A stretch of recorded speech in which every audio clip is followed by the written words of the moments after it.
Welcome to Truth and Transparency, November 4th, 2025. Idaho4, this is an Idaho State Police Lab reports live and an all-new Officer House body-worn camera neighborhood canvas from 11/13/2022. It's going to give us some nuggets here. Check it out.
Hello. Hi. How are you guys? Good. How you doing? Good. My name is Jason with Moscow Police.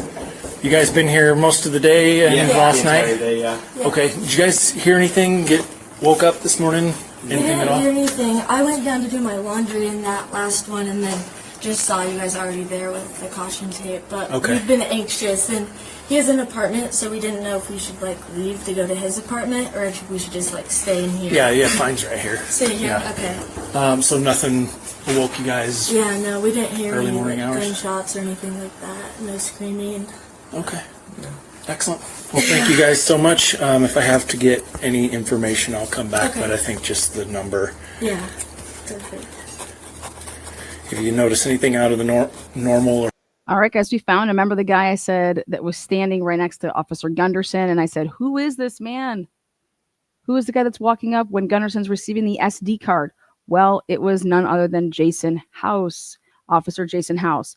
So Officer Jason House is a blonde officer, and he was actually present when Gunderson collected the SD card. do recall something just something that happened to wake you up in the middle of the night, let us know. Okay, thank you. Thanks.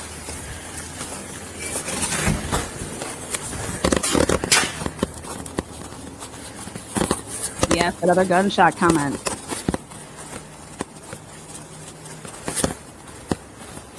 Good morning. Want to thank Stephanie. She got 10 people green. Curious Cats been a member for 24 months. Cheers. Lori, welcome. Carson! The best 29 months of my life.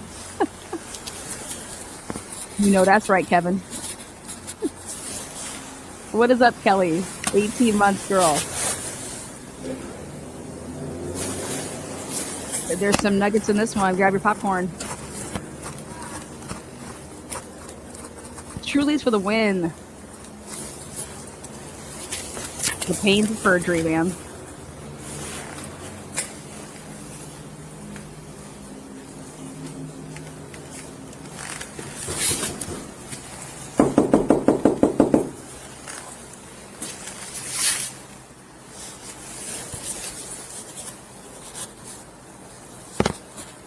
Spicy.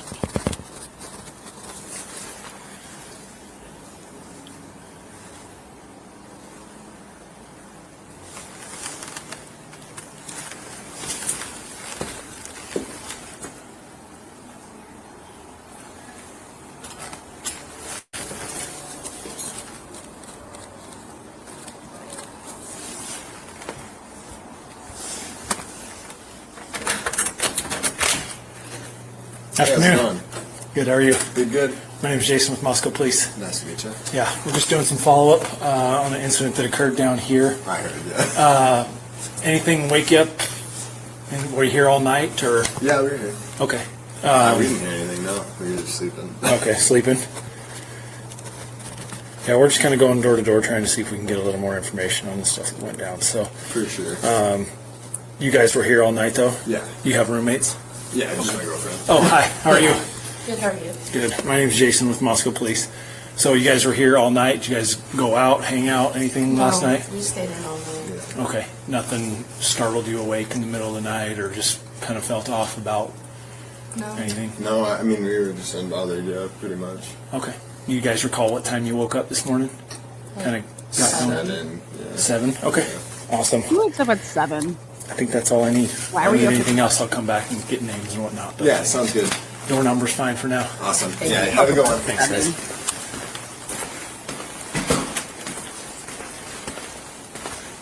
Says no college kid ever. I woke up at 7 on, Sunday.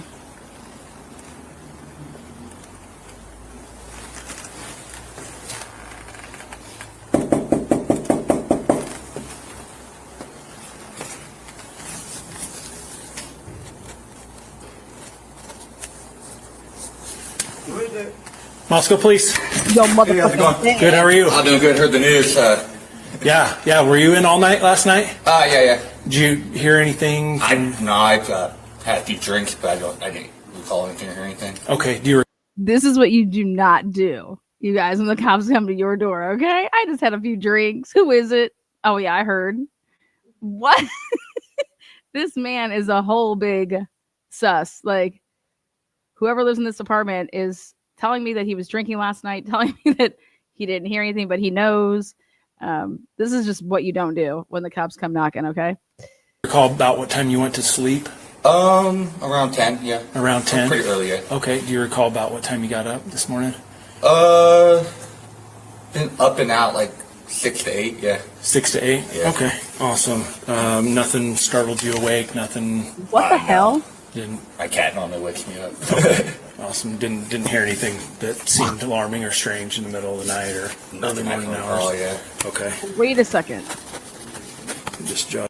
Again, another person on a Sunday getting up, I don't know, 6 or 8. Okay, this is the white Harlem, man. People in the Harlem. Okay, Molly, do not wake up at 6 and 8 in the morning. A few things down here.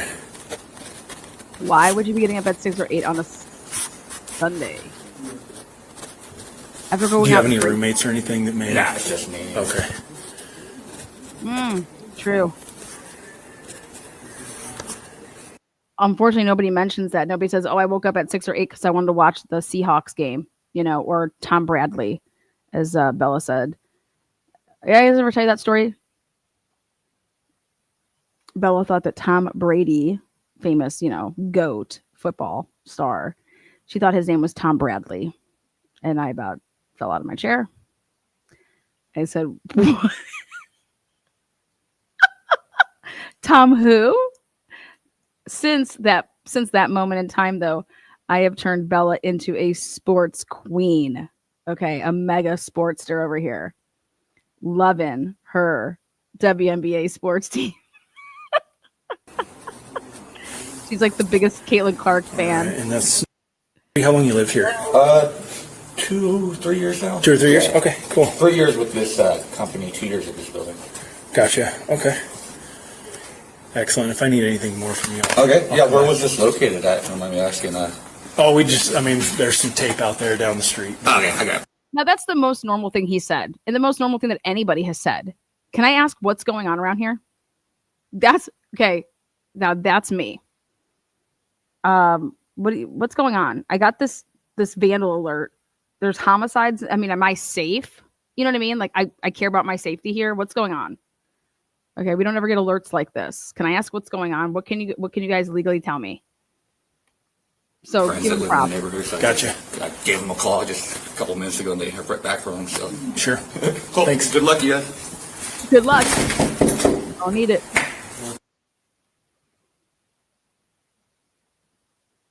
Yeah, I got the end there. What's it look like? A trial. A Best couple possible outcome is a was trial. sleeping. They said they got up at about 7:30. She said she came out to do laundry later in the day and saw the cops, but they said they didn't hear anything at all. Had another couple sleeping as well, woke up at about 7 a.m. Didn't hear anything through the night. Shane's on the top side, and then I think Ryan was going to do some stuff in below. Yeah, I saw him down there. I'll go. So that's the regroup. I'll hit those and then come back this way. Okay, and I'll go see. Well, I'll just go to the end up here and we'll meet in the middle. Sure.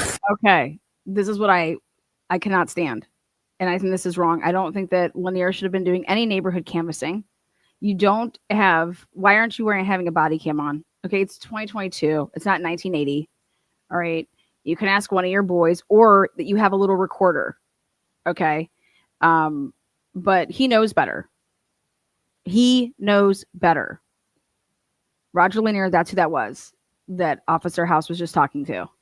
So this is at 2:32, guys. I want you now to visualize what's going on over by the house at 2:32. Oh, wow. Idaho State Police. Remember, we all know when Lanier arrives, okay? He's arriving just a little bit before the Idaho State Police arrive. And trust me, I'm going to bring a whole can of whoop ass on the Idaho State Police. I told you guys they were trash, and I asked you guys to follow me in the Dan Moore case for the reason for me to be able to put on blast their incompetency. Okay. Now, not all. Okay. Not all, because I am going to point out some people that were like, yo, what's going on here? And one of those people that I believe was actually the Riley Nolan chick. I actually think that she was calling some people out. So, but Roger Lanier knows way better than this. And someone asked me in chat, what do I want to come from all of the work that I've been doing? Well, I have a 10 episode documentary. Okay, so that's going to come from my work. But I need to get all this material to then properly. I can't put on a documentary and not have the material. That would be irresponsible, and I'm not irresponsible. I like to consider myself a responsible participant in life here as a United States citizen. So I can't release or make anything. What I'm making is little segments so that I can plug in where they need to go to create this. My version of the documentary is what is the actual timeline and where were they in the investigation when it just, and then how the rest of it played out. As well as I want people to learn from their mistakes. I want also students to know that they have rights. Parents that send their kids off to college, talk to them about that. Yeah, that's what I see right now.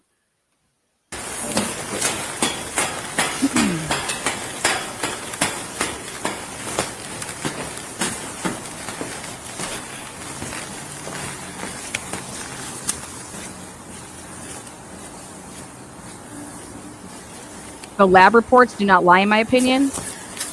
And today I'm going to show you how there was more than one perpetrator. There was multiple perpetrators. Right here, he's looking at blood. Okay. He thinks he spots something. Okay. As you can see, he's like paying attention. I love it. I want to give props to Officer House here. He was called out and he's just beginning his neighborhood canvas. He has his body cam on. Okay. He has his notepad out. So give props where props is due. Officer House in my book right now, he has 5 stars. Okay. Officer Gunderson, I think at times purposely shut off his body cam. Those are going to be knocks. He's paying attention. And then he just whistles on over to Roger Lanier down there. Come on over here. You can catch all of these videos that we're doing in their entirety, not being interrupted, for you guys to do your own research, for you guys to do your own, hey, this is what I think and this is why. Everybody's entitled to their own opinions. I think it's important that we're never an echo chamber. If you see something, you say it. You don't ignore it if it doesn't follow your personal narrative. That's when you become them.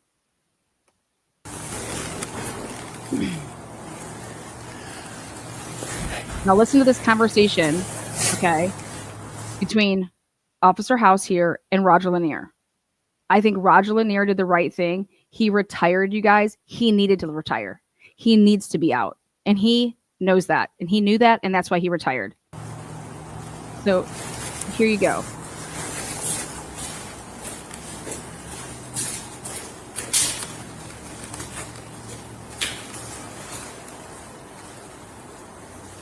Everybody's talking about the colors of this building. Yeah, what are you gonna do? You know, think about it. It's cheap as hell. When you get to buy those type of colors, that's cheap. You know, it just shows me Moscow's cheap. Cheap. This landlord's making hand over fist, and fucking paints his building yellow. He don't give a fuck. Cheap. Slumdog millionaire.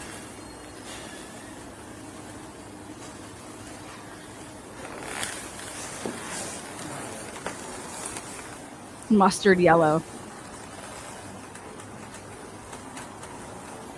I don't believe it's owned by the government, but I'd like to know if it was. It is the university color, says Murky in her fine new little profile pic. Look at that. Follow the yellow brick road. Follow the yellow brick house.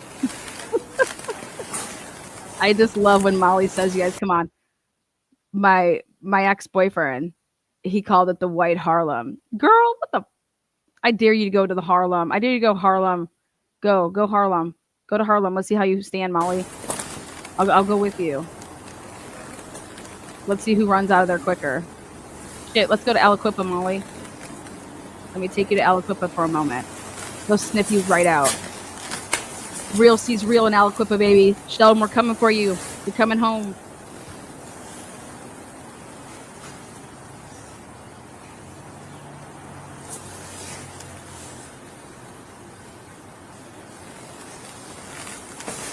Purple rain, purple rain. We got a little something on that little nugget here. Fibromyalgia with flair. I don't know. I got so much to say today. So here we go. But I noticed this spot, which is that's moving.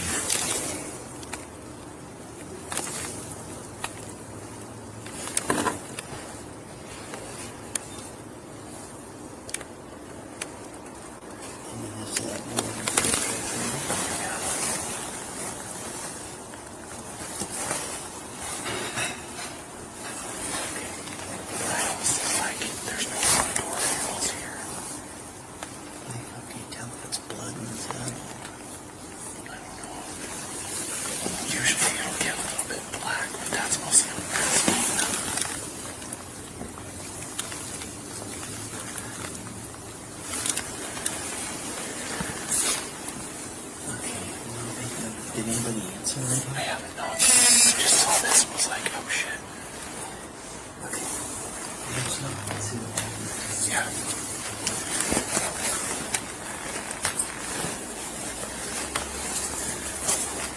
Okay, I do want to say this. The only thing I have in House's column of could have been better is he didn't ask for people's names. Okay, he's thinking I can get all of that from like the agency, the manager here. We do a lot of work with them anyways, so we can get that easily. But you never know who could have been spending the night that night. So at the end of the day, get the names, okay? Second thing is, do you have a car on campus? Do you park here? Cars. Okay, nobody's asking about anybody's cars. I think that's horrible. Neighborhood canvassing is a big part of cars and what cars are there. And then if your car isn't there, so if you have a car and it's not there, okay, well, where's your car? You're here. Oh, I left it at the bar last night because I was drinking, and so I go back and pick it up. Like that would be to me, and then I would check to see that you did that. But so that's where my knock is on him.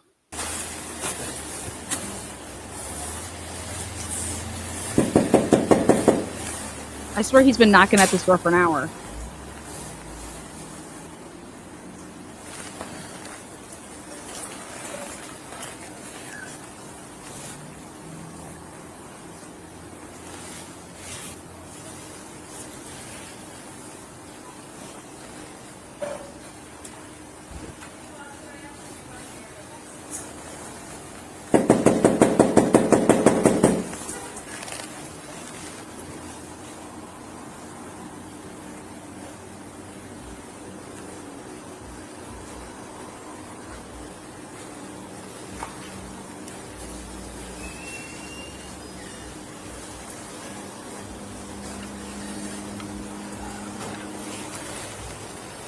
This might be good with it.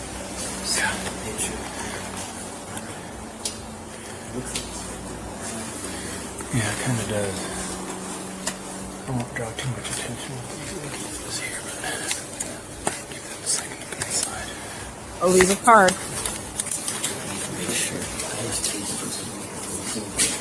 Okay, so I want to point out that the state was planning on, from their series 2, the audio and video they were planning on showing at trial. Mitch Noonan's body-worn camera, Eric Warner body-worn camera, Shane Gunderson, Ryan Schneider. That's it. Okay. Ann Taylor would have had this. All right. They would have had this.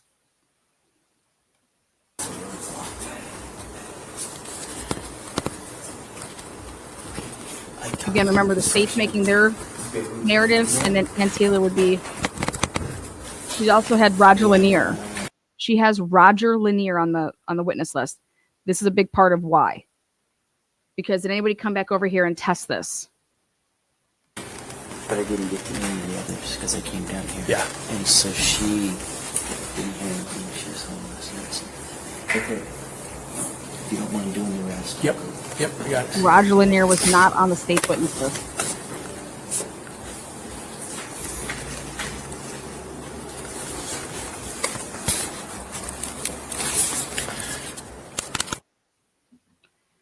Okay, now he shuts off the body cam. He turns it back on. It's at 2:38 p.m. Yep. You're gonna see. Yep. We got it. See, it was just off for a second, and then I realized that it wasn't off at all. They broke it up to be able to send the video better. Okay, so nothing's weird there. When I see this in 3 different batches, it's literally way better if it gets broken up like this. So I appreciate them sending it like that. So nothing is weird there. Bella wants you to point out, yes, I love that House wears pig gloves. There you go. That is true. Zoom in, check out his gloves. Again, House gets 5 stars in my opinion with just a little slight, not get those names, get the cars if they have a car, if it's there, make a model. Yeah.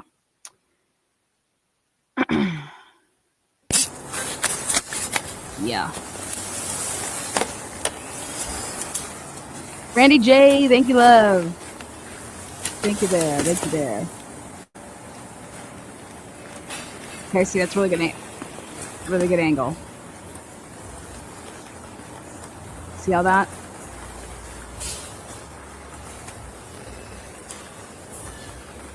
See, he went back and it's pretty good documentation, right? Gotta give you props for that.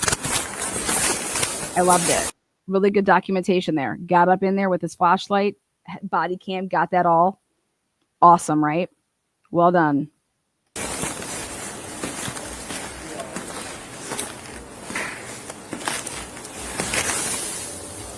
Look at.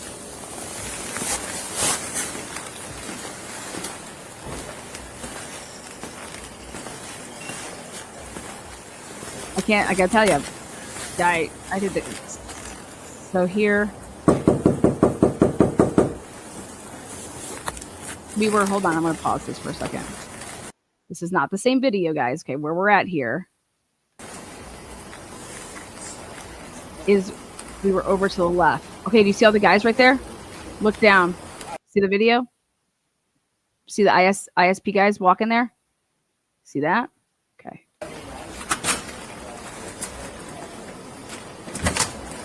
Hello, how are you? I'm all right. My name is Jason with Moscow Police. Hi. We're just kind Do you see how he's in a different shirt? Okay.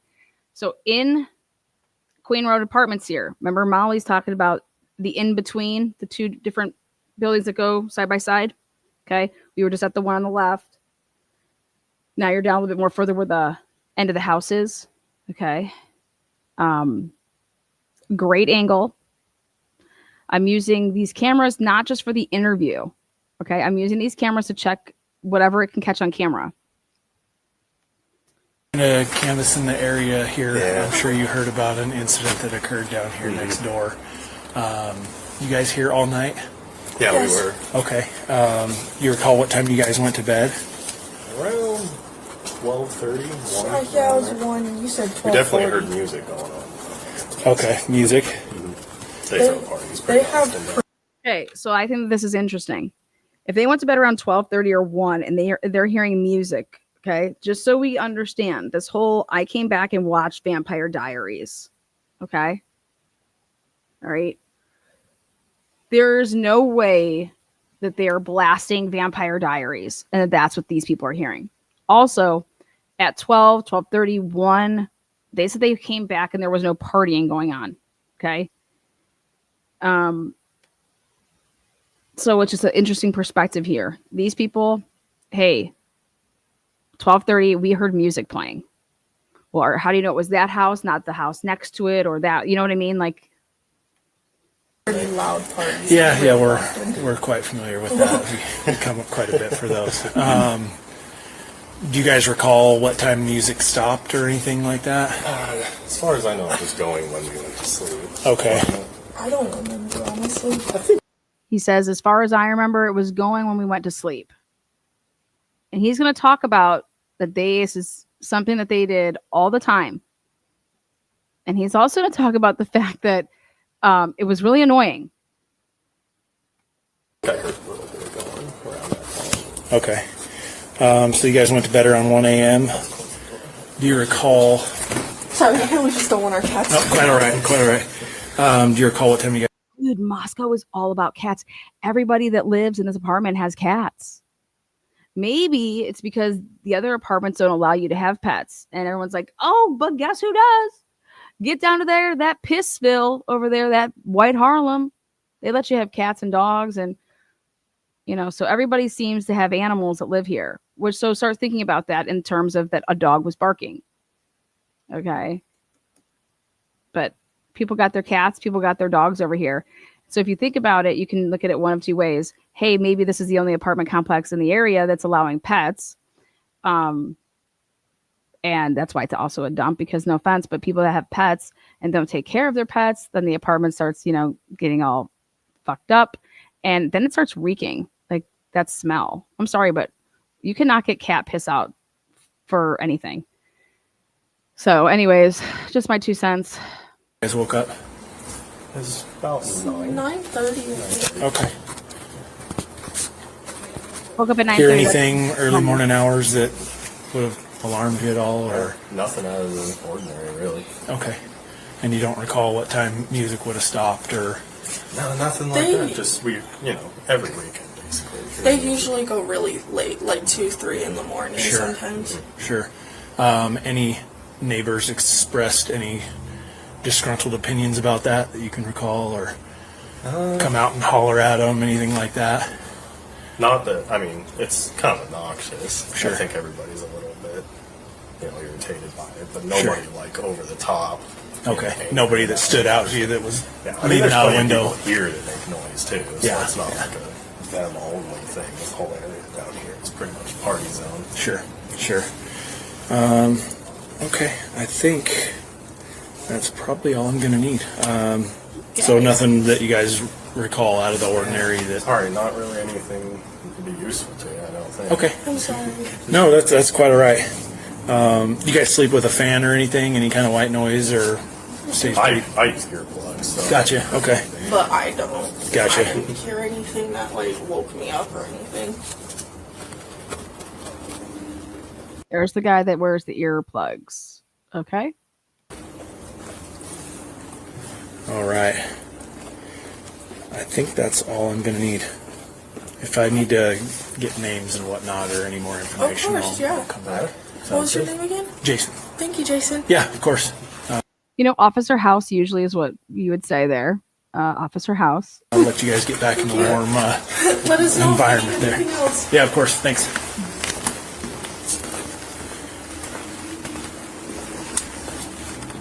Okay. That's the closest apartment next to that one that's equally to the left. Those are the two closest apartments.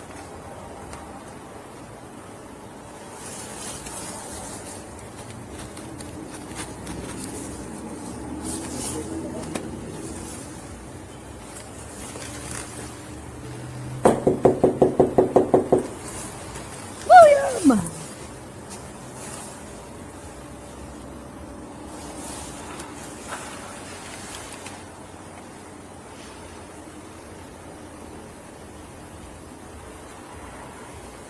We're going to try to get this goal today.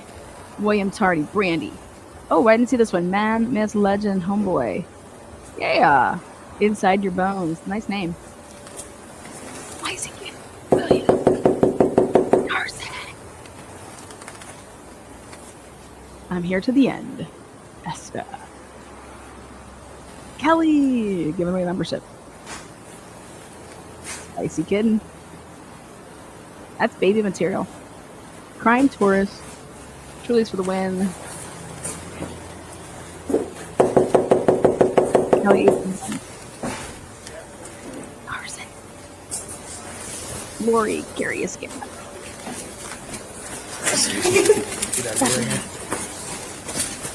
They going to do laundry?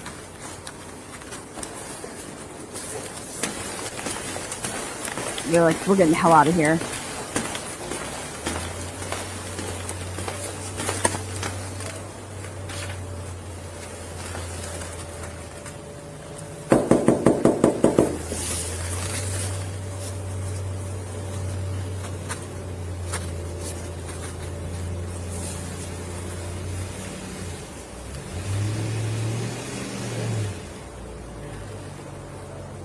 All right, so right after the cops talk to those people, they literally leave. Right after they were talked to, they got the hell up out of there. Interesting, right? I think it's kind of interesting. I would have made note of that.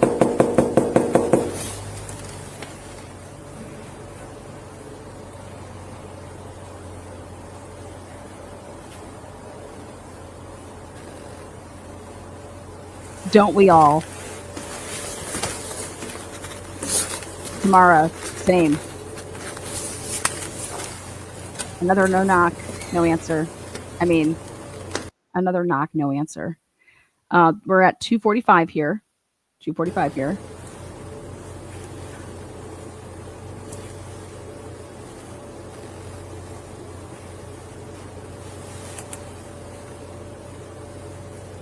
What is a Truly? It's a seltzer alcoholic beverage, I believe. I don't drink them.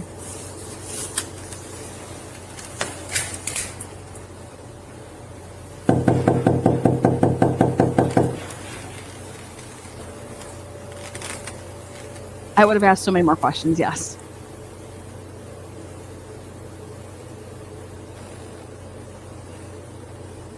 Did you ever party with them?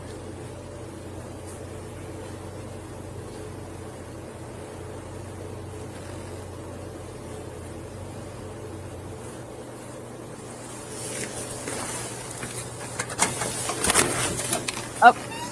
Hello. Sorry, I was napping. Oh, all right. Sorry to wake you. Yeah. First honest kid. Sorry, I was napping. 2:30. I assume you are here to ask about what happened next door? Correct. I only know because somebody sent me something who goes to school there. Sure. So Right there. I only know. This is already explaining too much, okay? I haven't even talked to you. But this kid, you can just tell when somebody does this, they're trying to get either in front of something, they're just or they're just like, they will cough up too much information, right? These are the people that you want to keep talking to. Just saying. When someone comes up and you don't even know what's going on. Hey, what's up? Sorry, it took me a minute to get over here. I was sleeping, taking a nap. You don't have to explain yourself. I'm sure there's door knocking. Hey, how can I help you? a lot of talking going on. yeah. We're just kind of checking the area. Why wouldn't you ask, what were you told? My name's Jason with Moscow Police Course. Were you here all night? No. I mean, all night last night, yes. Last I night, wasn't okay. here for like an hour and a half this morning when the police showed up. But other than that, Gotcha. Do you How did you know recall when what the time? police showed up? If you weren't there, how do you know when the police showed up? You guys are so many red flags about this. Okay. I wasn't here when the police showed up. How do you know when the police showed up? If you weren't there, you have no idea when the police showed up. None. You could say, he asked you if you were there last night. Yes, I was here. Answer the questions that are asked of you. When somebody is trying to tell you something that does not answer the question, for a lawyer, a cop, those people that question to get information, that's what should, when somebody has these weird vibes of you, it's because I'm asking you questions. I need you to answer what I'm asking. We will get to anything else when I say, do you have anything to tell me? Talk away. But it's really important. Listen. What is the question that they're asking? Only answer that question.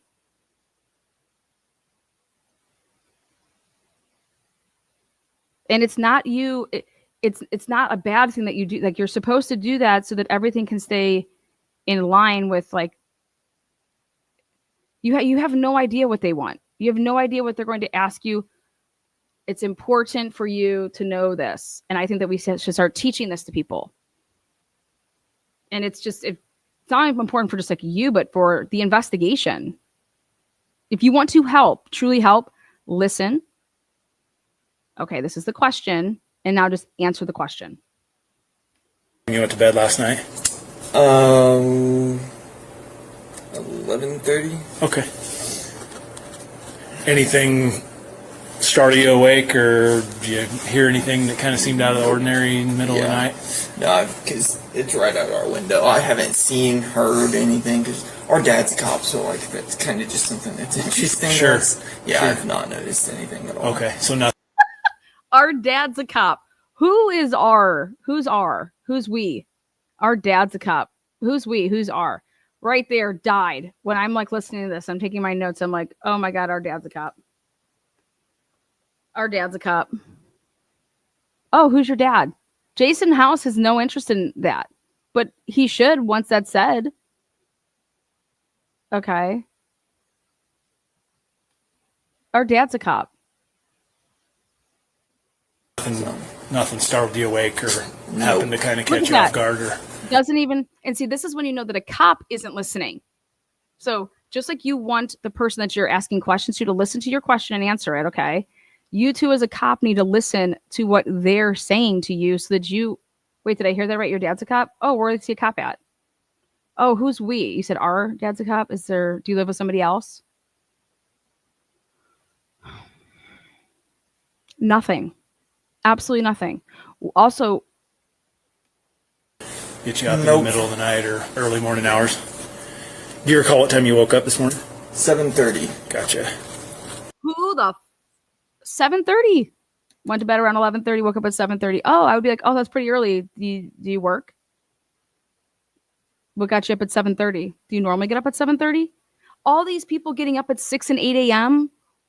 on Sunday morning, you guys. You're going to have to tell me why. And you want to know what I would have accepted? Work, watching the Seahawks. Pre-gaming, because, hey, we party for the NFL football season. And at 9 a.m., it's basically when the games kick off for, the 1 o'clock games on the East Coast. Those go off at 10 a.m. for us here. Yeah, because the rumor I have right now is cocaine, but... Whoa, okay, dog, there it was. You heard that right. The rumor I heard right now is that it's cocaine. Well, what rumor would that be? So this is coming from a cop's dad, or a kid whose dad's a cop. The rumor I'm hearing right now is cocaine. You guys, I brought you the story in 2023 with Dave. Okay. And the story is, well, let's hear what the story though is. Cocaine. That could be what? Why cocaine? Cocaine. DoorDasher was Molly. Well, there's lots of rumors. I'm sure you guys will get filled in. You go to school? No, so I'm actually here on a job with... Oh, cool. My brother goes to school, so I'm living with him. Gotcha. 2 brothers live there.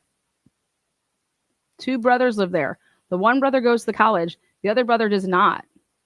This guy does not go to college. Their dad is a cop. And then Officer Payne's telling people that, hey, we want to hear what the rumors are.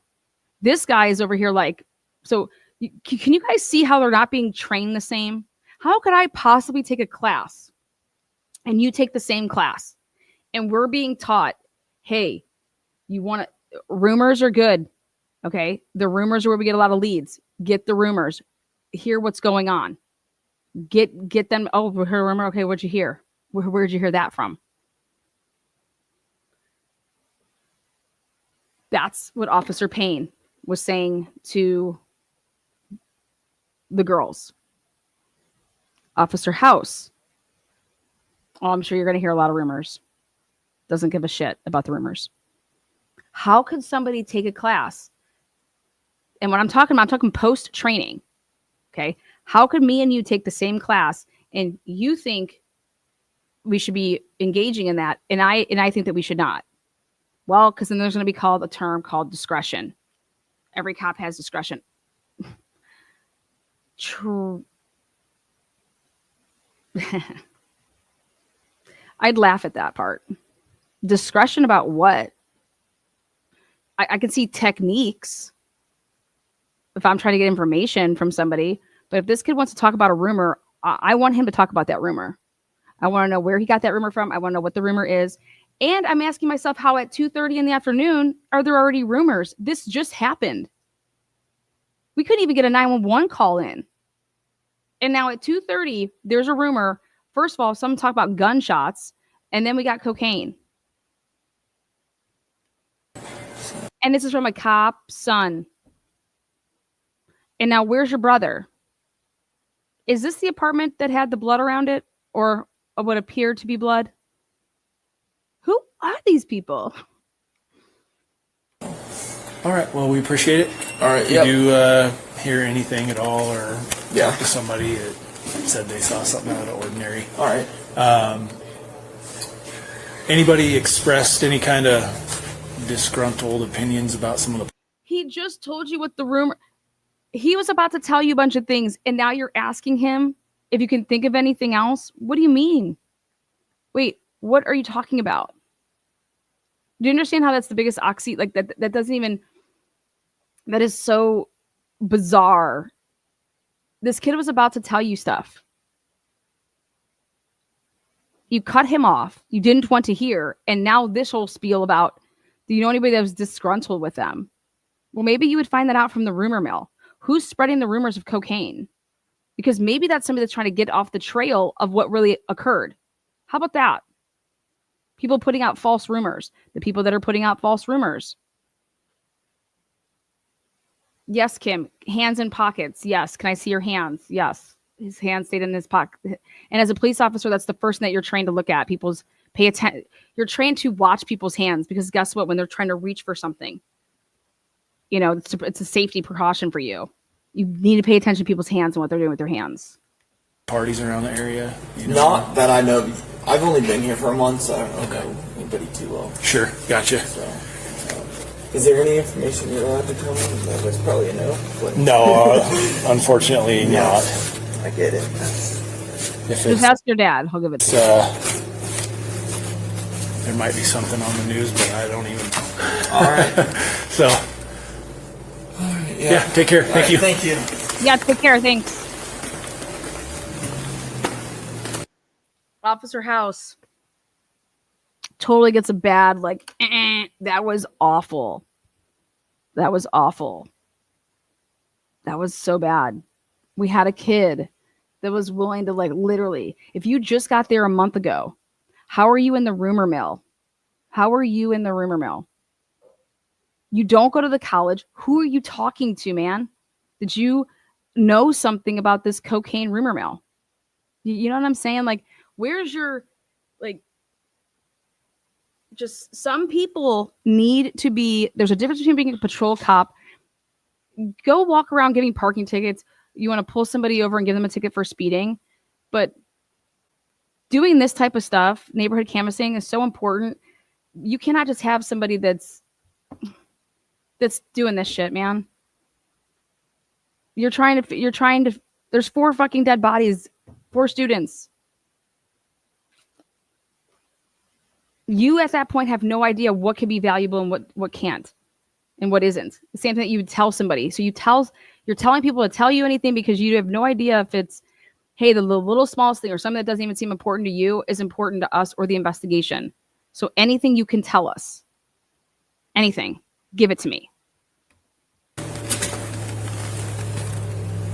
Idaho needs to start having school on Fridays. Hello, how are you guys? Not bad.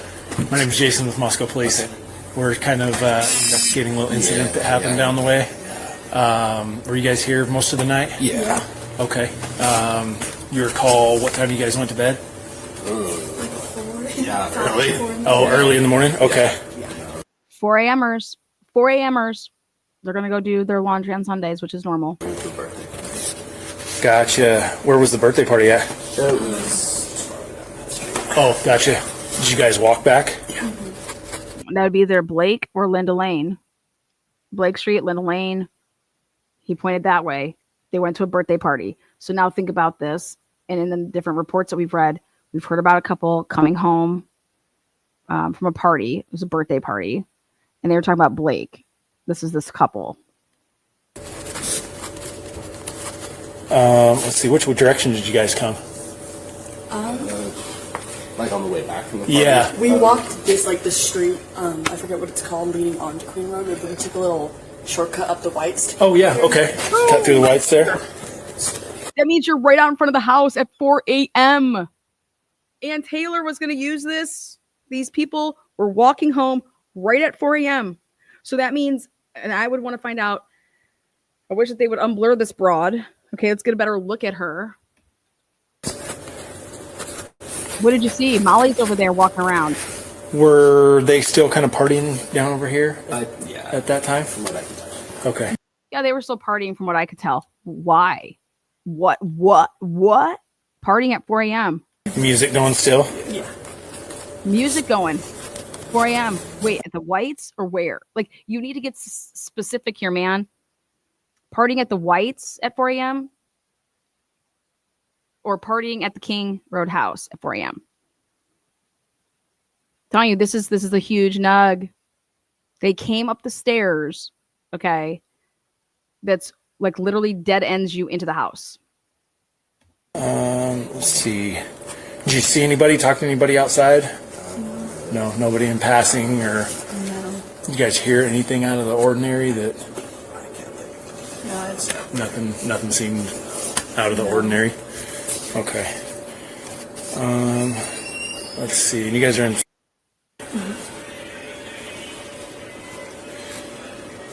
Any, Great I comment. guess, what you would consider as disgruntled neighbors in the area for? I know they have some pretty loud parties most of the time. not on these buildings. Not in these ones? Okay. Anything that stands out to you guys down the way further, or? No, just partiers. Sure. Yeah. Oh, right there. Look at how close they are to the end. Gotcha. Okay, so you guys were down, I guess, further on Taylor. That's where the party was? Lake Street, I want to say. Blake? Okay, gotcha. Blake Street, Lana, you're so accurate. Blake Street. We were on Blake, and then we walked. So that means that, so check this out. Another reason that Linda Lane dumpster cameras would be so important is because of what they're saying. They're walking along Taylor. Okay. And by that camera going off at 3:30 until literally 4:06 a.m., get royally effed. Okay. We needed that camera footage, and then it's miraculously gone. And that camera footage for these two would be very, very important to see when this couple is walking along Taylor from Blake to then come up the stairs, cut through the Whites, and go up those stairs. Let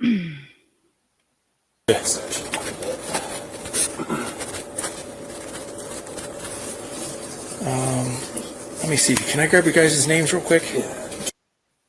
Yeah, you can suck on And what's your last? What's the date of birth for you? 2000. Where are you going? Are you licensed through Idaho? Nice. Gotcha. And what's your name, ma'am? Okay, so here. Okay. What's your names? His is discretion.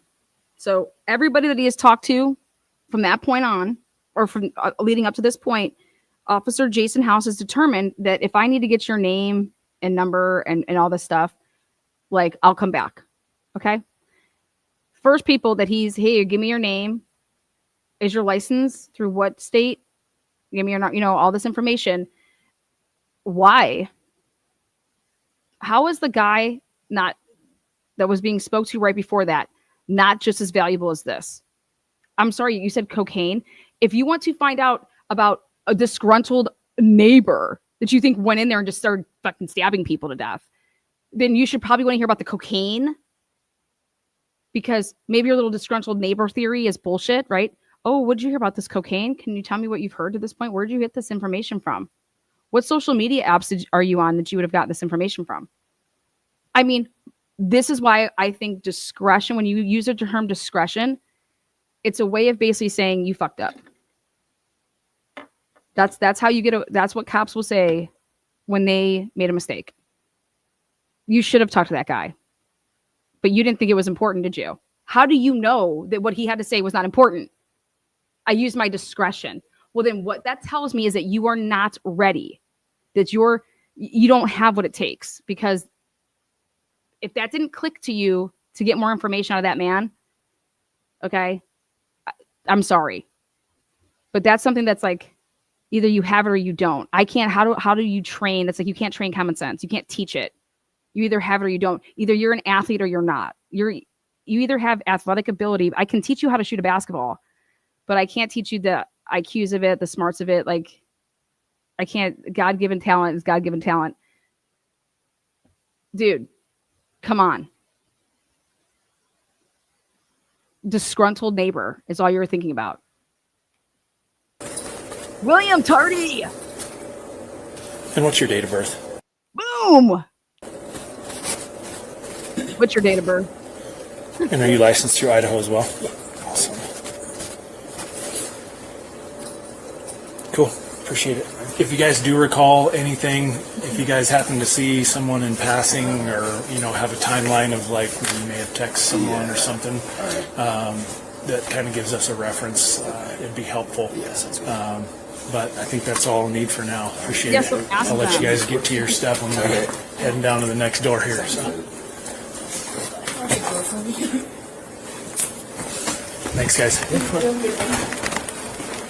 Thank you, Brandy. What's up? Where's my Italian?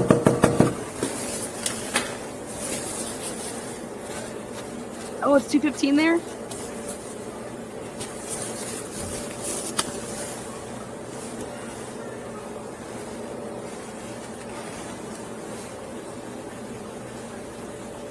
It's just wow.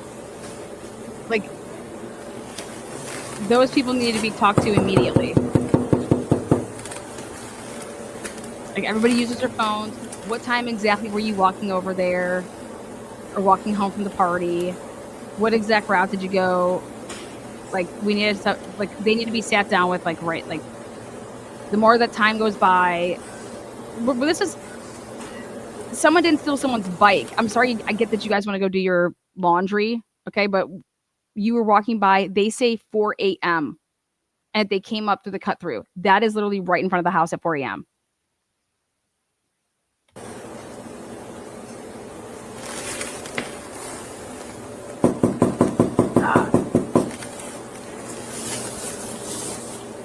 So infuriating. Cocaine rumor guy just moved in a month ago. He knows about rumors.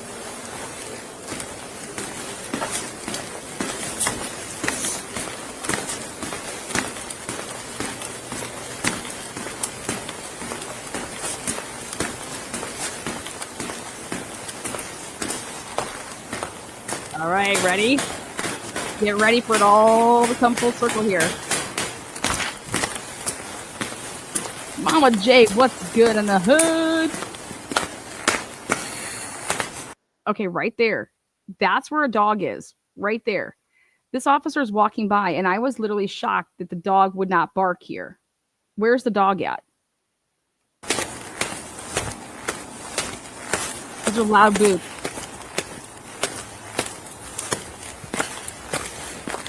Wild. Where's the dog at? Okay. It is 2:53 p.m. All right. you guys will see here the truck that pulls up the Idaho State Police mobile command center. Yeah.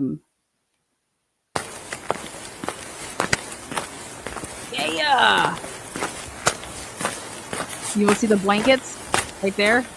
Everything was left and still right there. Now get a look. Hey guys.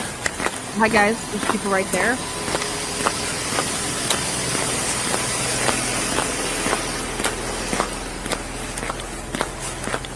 As the new officer parked up against the side, because officers weren't past that point. Okay, he shuts off his body cam just for a second. Now I did that for a reason to show. Hold on. When he starts walking. Oh boy. Right here. So 2:53 and 48 seconds. So he literally is going to shut off his body cam for like a second. Like it's, you guys can all see it's like 2:53. You can pay attention to the time of when the body cam comes back on, and it literally shuts off. And it comes, and then I said to myself, oh wait, he didn't do anything. They broke up the camera. Remember I was telling you guys this? Okay. So it happens again. So nothing's weird about it. Yeah. So it doesn't end or anything. That's what I thought at first. And I was like, no, as you can see here, it's going to go right in sync. They just broke up the camera. So he gets right down here and see this angle. This is now the guy that walked right to Gunderson. So now we're coming full circle. Okay. We're coming full circle. And we've all said to ourselves, okay, this cannot be Ryan Schneider that walked up. Well, at least I know that I've been saying it. It's not Ryan Schneider that walks up to Gunderson. Okay. Who's this blonde guy? It's a different dude. Okay. Here it is. This is the big reveal. Boom. It's Officer Jason House. Jason House has just spent about, I don't know, 50 minutes so far, maybe 45, doing the neighborhood canvassing over there with AKA Roger Lanier. Roger Lanier, though, I thought they were going together, like to the apartments together. Now have proof that they did not. Roger Lanier and Jason House weren't together. Okay. They were over supposedly in that area. This is why I thought that it's okay that Roger Lanier didn't have a body camera or a recording device, because he was with Jason House. Well, we found out by watching this video that that is not the case. That Roger Lanier was not with Jason House. Okay. Ann Taylor had Roger Lanier on her witness list. Okay. For numerous reasons, but I'm telling you, that was one of them, this neighborhood canvas. Now, here we are. It's 2:55. House is talking to Gunderson. Pay attention. Here come huge nuggets. I played for you guys yesterday the recording of the police radio. Okay. Remember I said I'm going to find out what time the radio came in when someone said, hey, somebody called in and said that they had video, pertinent video. Okay. We hit the goal. We hit the goal. We hit the mobile goal. Where's the bell? Where's the goddamn bell? We hit the goal. We hit it.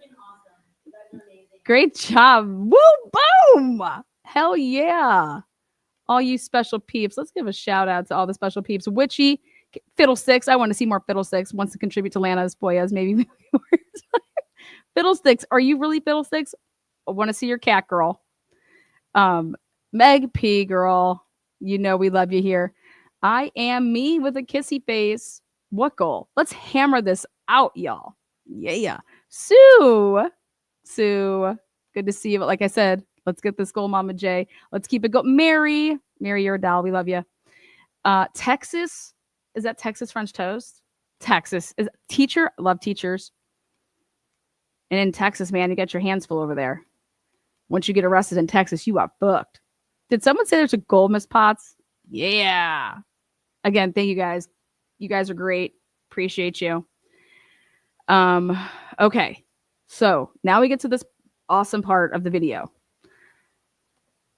So go ahead and take your little pen and paper and write, okay, it's Officer House that talks to Shane Gunderson, and it's Officer House that's going to record Shane Gunderson, okay, and Shane Gunderson's recording, thank God, being passed off this SD card, okay? Now, Officer House was on Ann Taylor's witness list. Officer House was not on the state's witness list. Okay, we talk about narratives.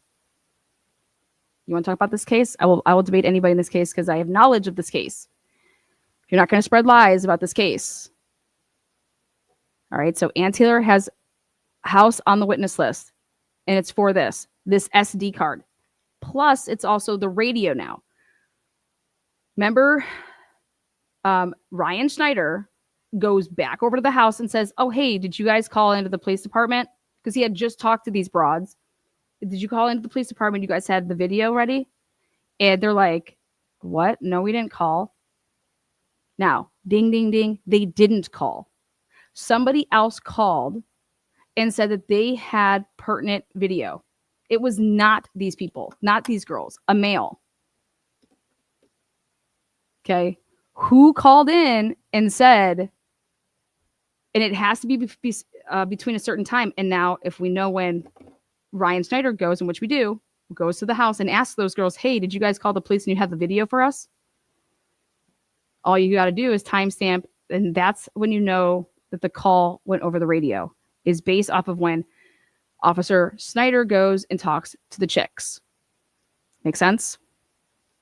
So this would also be interesting because they never said that this happened at 1122 King Road. It said there was a homicide over in the King Road neighborhood. They did not give it so that's what the generic, and I believe, I just have a really funny feeling about this, but I believe that the person that called is Kane, is Linda Lane, which would make way more sense because, but then between the time of 11:13 and then when Danny Vargas says that she got the stuff from Kane, okay, that now all of a sudden those 30 minutes, those pertinent minutes that were sent over, that's how then that email could be all, Danny Vargas is just sharing this email. This is exactly what it says. And this would also give time for somebody to, because I was trying to figure out how could Maury have had Linda Lane prior to. Well, here it is. That's how. And it was from listening to that radio, the radio traffic. And then, because at the time, without that radio traffic, we just think Snyder's walking over just to be like a cop and just act like, oh, did one of you guys call the station and said it was ready? Like that he was just saying that to them to, get them to get a move on to give me the SD card. Okay. That's what one could think. Well, not until you get to hear the radio. And then you realize, okay, no, he's actually going and asking these broads for that because of the dispatch saying that somebody called in and said that they had video that they think would be, the cops would be interested in this video. And so think about that. But without that radio, you wouldn't be able to follow that path. So now we're on the path of who called in to the police department to cough up and say that they had a pertinent video. And why would they think that they had a pertinent video with the limited information that was out? Okay. Hopefully I broke that down good for you. So here it is.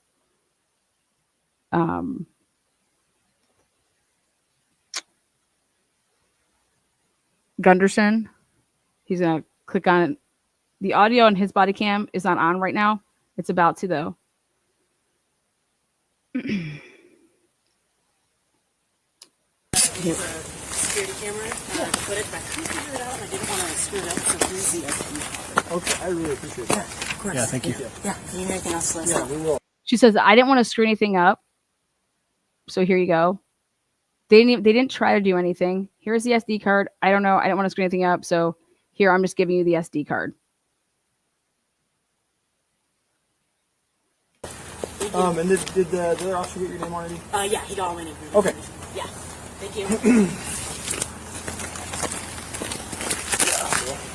Craziness. Yeah. It's crazy. So, Now, and there's like nothing. write down 2:56 and like 34 seconds. That's when that happens at 2:56 p.m. No cam or specific. Other than this one, this is the only one we found. Yeah. Other than this one, this is the only one we found. They're saying that when they walked around, this is the only one that they found in terms of cameras. Okay, this is the only one that we found. You guys have been patrolling that area, especially Gunderson, for a long time. There is no way in hell that you don't know what cameras exist over in that area if it's been somebody that's been standing for a decent amount of time. You're telling me that you've never had to work with Linda Lane before to ask and get any camera footage from over there? People aren't trying to break into people's cars or someone didn't hit somebody. Okay, get all the way effed. Or they're just incompetent. So we can't always say that they're just some big conspiracy. No, guys, you're allowed to say that they aren't smart.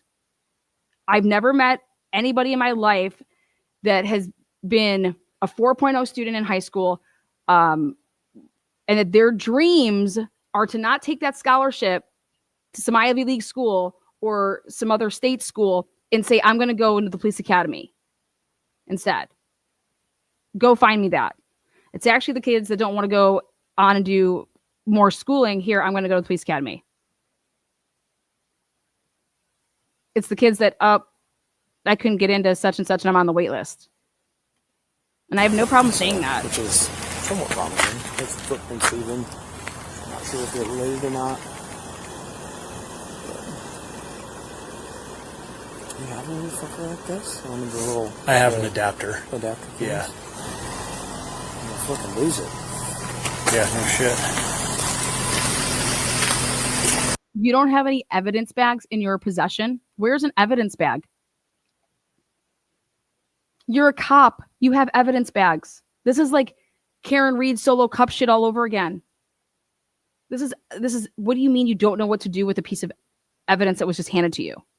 This is so small, I'm going to lose it. You've never handled something small? I think you do nightly, but that's just my opinion. You have an evidence bag in there. Come on, this is so stupid. How do you even say that to each other?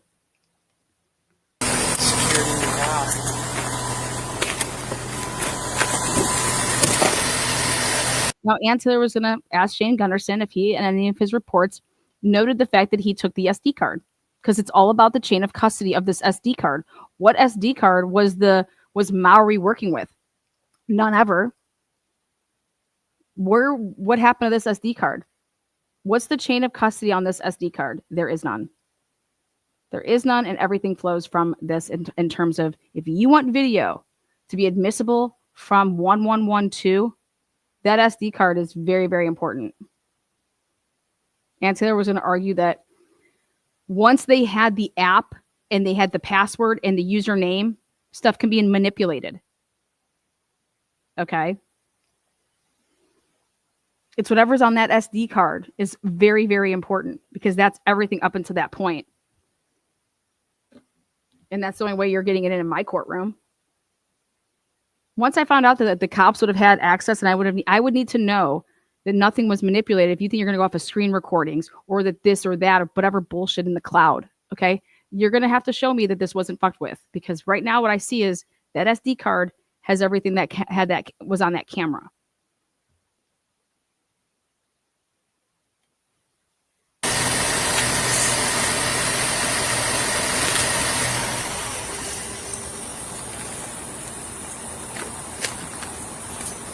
It's in my car on the It's in my car on the dash. And then here you have House. If you see something, say something. Hey, dude, you don't have an evidence bag in the back? I think I have one in my cruiser. Let me go get you. Like, you'd want to mark down. You're taking something, are you not? This is quadruple homicide, and it's surveillance. That's right next to the house. Your most important piece of evidence right now, because you have no idea that a sheath is even there.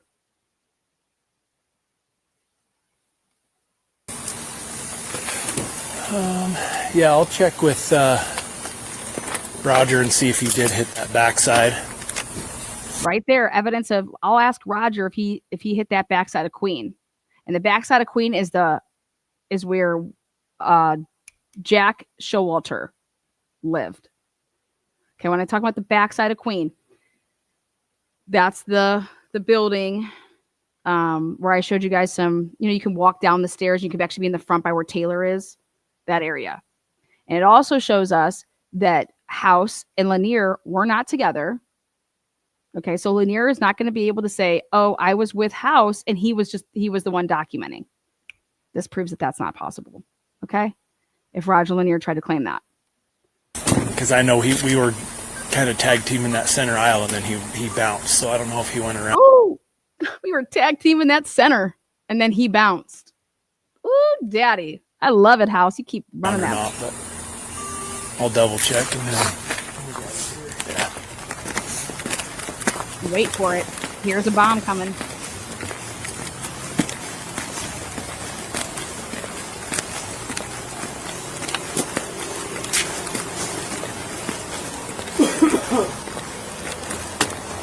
All right. A lot more vehicles. Look at a lot more vehicles than when Ryan Schneider was running around taking pictures, right? A lot more vehicles.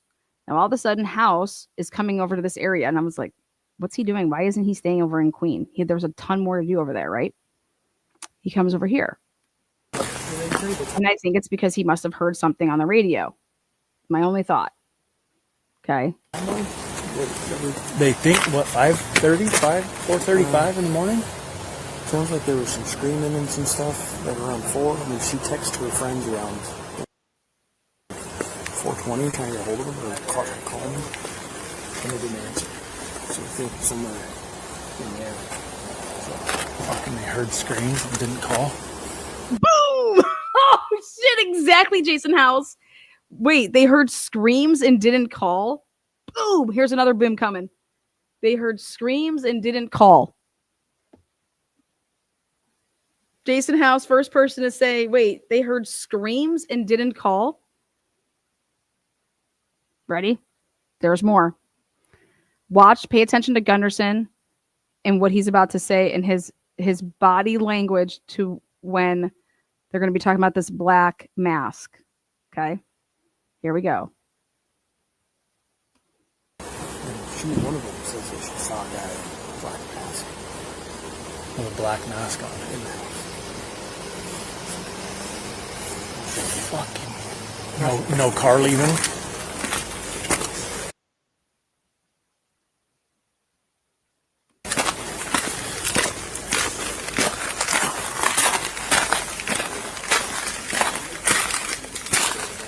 Captain, did you hit that lower side facing north? No, not on the north side. Okay. Captain, when he just said, hey, Captain, that's Captain Roger Lanier. Lanier was at the house that's right across from Jack DeCour's house. Okay. When he was saying Captain, the person that you can't see is Roger Lanier is at that house. Why is Roger Lanier over there? What's he doing?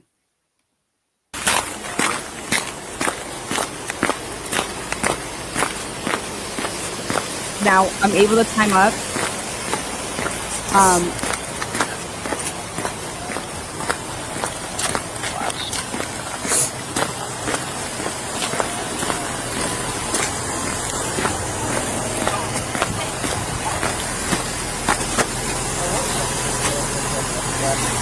Oh, yeah.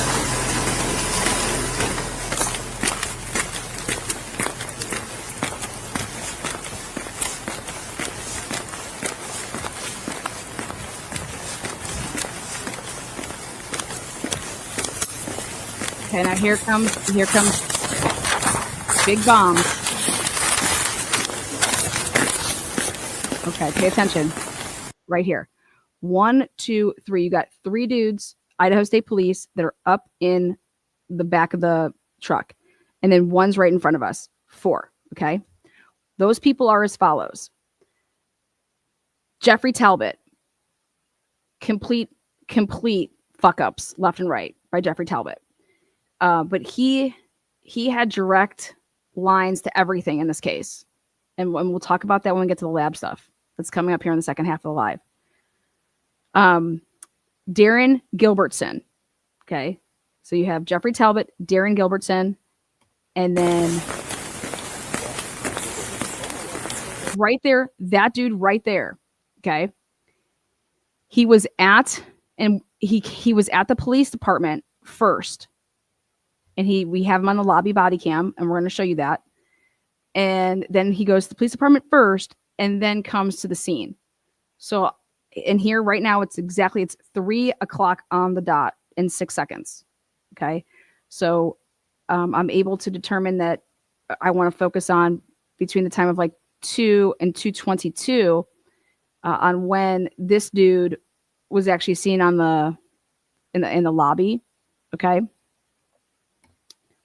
Then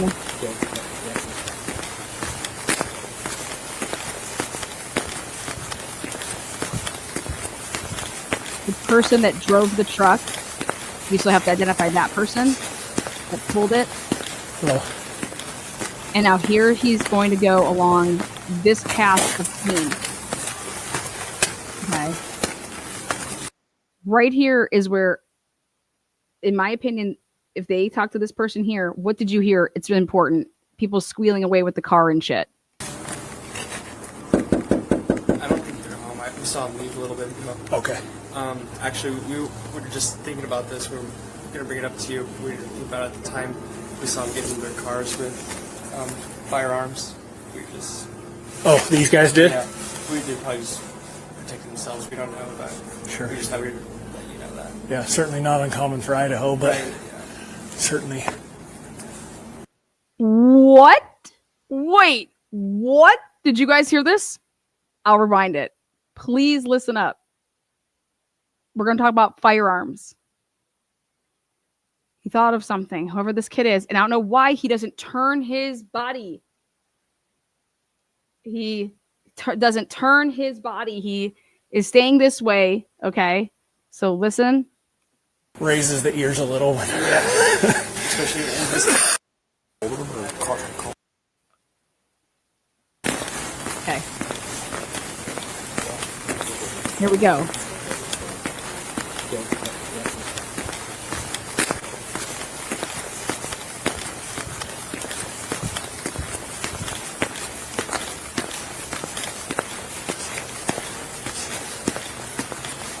Hello. Go here.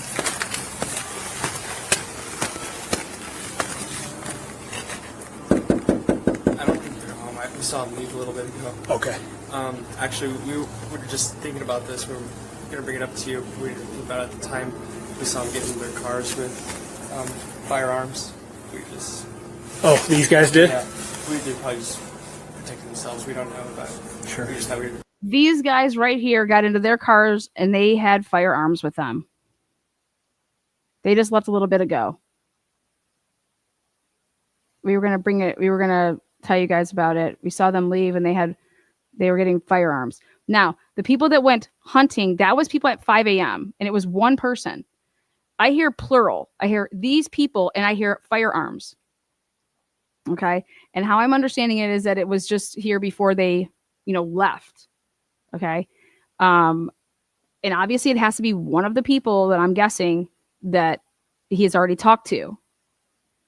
But he keeps saying the terms, we were going to tell you. So it's this person and another person. We were going to tell you. Yeah, certainly not uncommon for Idaho, but Right, certainly raises the ears a little. especially in this a couple hours ago, too. Yeah. So, Is it a couple that lives Especially it was a couple hours ago. here? it was just two guys that we saw. I think I've only ever seen one guy, but... 2 guys. Not a couple, 2 guys. What kind of firearms? Jason, what time did you see this? You know what I mean? What was your name again? My girlfriend is actually the one that lives here, What's your last? There you go, another name. What's the date of birth for you?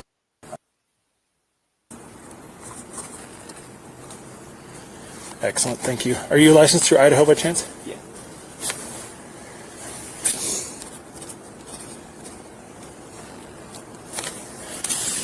I'll have to jog my memory at what number you guys. So again, he's Thank already you. somebody talked to. Perfect. Appreciate it.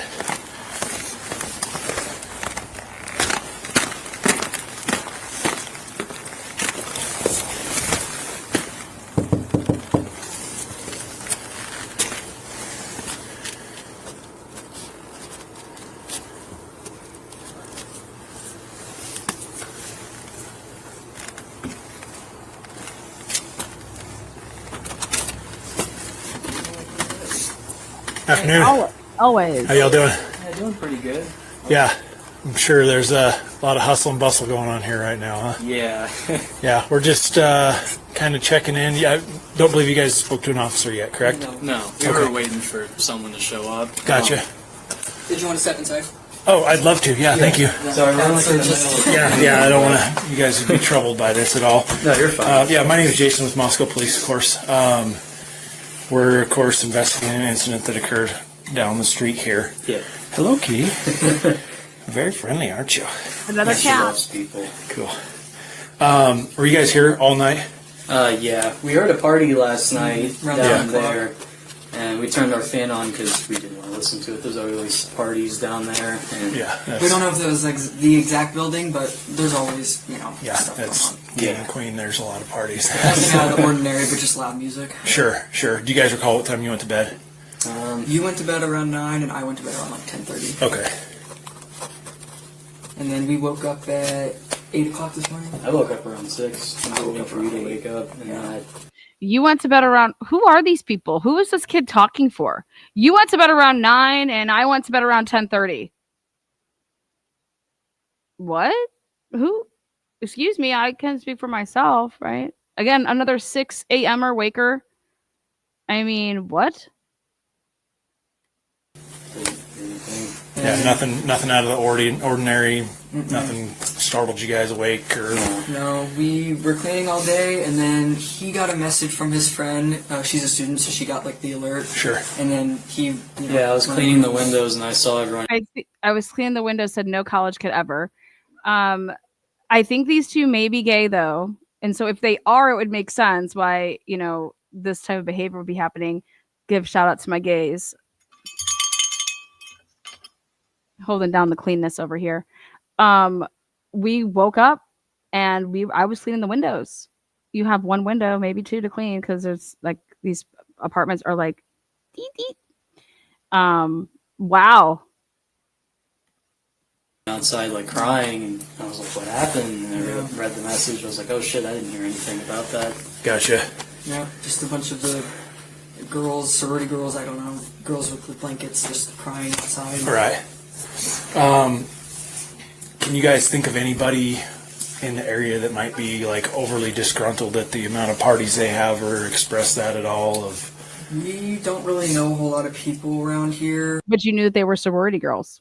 We're not Moscow natives. I know the girl upstairs was like screaming, crying. I guess when she got the news, so maybe she knew what happened. Okay. Yeah. Wait, The one what? right above. Yeah, because she just like. Wait, the girl upstairs was screaming, crying. Wait. I know we have to listen from the beginning, guys.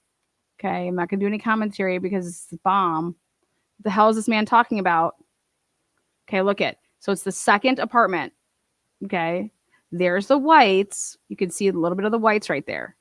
Okay, second apartment, right from the house. Let's listen to what these two gentlemen have to say, or mainly the one. We're just kind of checking in. Yeah, I don't believe you guys spoke to an officer yet, correct? No, we Okay. were waiting for someone to show up. Gotcha. Did you want to step inside? Oh, I'd love to. Yeah, thank you. Sorry, we're like in the middle. Yeah, I don't want to. You guys would be troubled by this at all. No, you're fine. Yeah, my name is Jason with Moscow Police, of course. We're, of course, investigating an incident that occurred down the street here. Yeah. Hello, Kitty. Very friendly, aren't you? Yeah, she loves people. Cool. Were you guys here all night? Yeah, we heard a party last night Around down 9 o'clock. there, and we turned our fan on because we didn't want to listen to it. There's always parties down there, and Yeah. We don't know if it was the exact building, but there's always, Yeah, stuff that's going on. King and Queen. There's a lot of parties. Nothing out of the ordinary, but just loud music. Sure. Do you guys recall what time you went to bed? You went to bed around 9, and I went to bed around like 10:30. Okay. And then we woke up at 8 o'clock this morning. I woke up around 6. I was waiting for you to wake up, and I didn't hear anything. Yeah, nothing out of the ordinary. Nothing startled you guys awake or. No, we were cleaning all day, and then he got a message from his friend. She's a student, so she got like the alert. Sure. And then he. Yeah, I was cleaning the windows, and I saw everyone outside like crying, and I was like, "What happened?" And I read the message. I was like, "Oh shit, I didn't hear anything about that." Gotcha. Yeah, just a bunch of the girls, sorority girls, I don't know, girls with the blankets just crying outside. Right. Can you guys think of anybody in the area that might be like overly disgruntled at the amount of parties they have, or express that at all? We don't really know a whole lot of people around here. We're not Moscow natives. I know the girl upstairs was like screaming, crying, I guess when she got the news, so maybe she knew what happened. Okay. Yeah. The one right above. Yeah, because she just let out like this blood-curdling shriek once I got the message that happened. She was sobbing for a while. Yeah. Okay. Yeah, I think she might actually be down with us at the police department right now. Just Okay. Yeah, we noticed that the sobbing had stopped, so we were, yeah, a little concerned, but. Sure. Well, if you guys can think of anything, if anything stands out. We know that there's a few sex offenders that live over in that building over there. Gotcha. Yeah. That's all I can think of. Okay. Yeah, we're going to be, of course, around for a while, and if you guys can think of anything or something comes to you in the just, out of the ordinary of like, oh yeah, I do remember getting up to use the bathroom or whatever, and it was an odd hour, let us know. But I think that's all I'll need. Hi. You're so smart, aren't you? Aren't you? Yeah, if we think of anything, we'll let you guys know. Cool. Yeah, if you see anybody hanging out that seems a little bit out of the ordinary as well. Yeah, for sure. We're going to keep our windows or our blinds open, and the windows locked, of course, but we'll keep an eye out for sure. All right. Thanks. Appreciate your time. Make sure we don't let the cats out. Have a nice day. Yeah, thank you.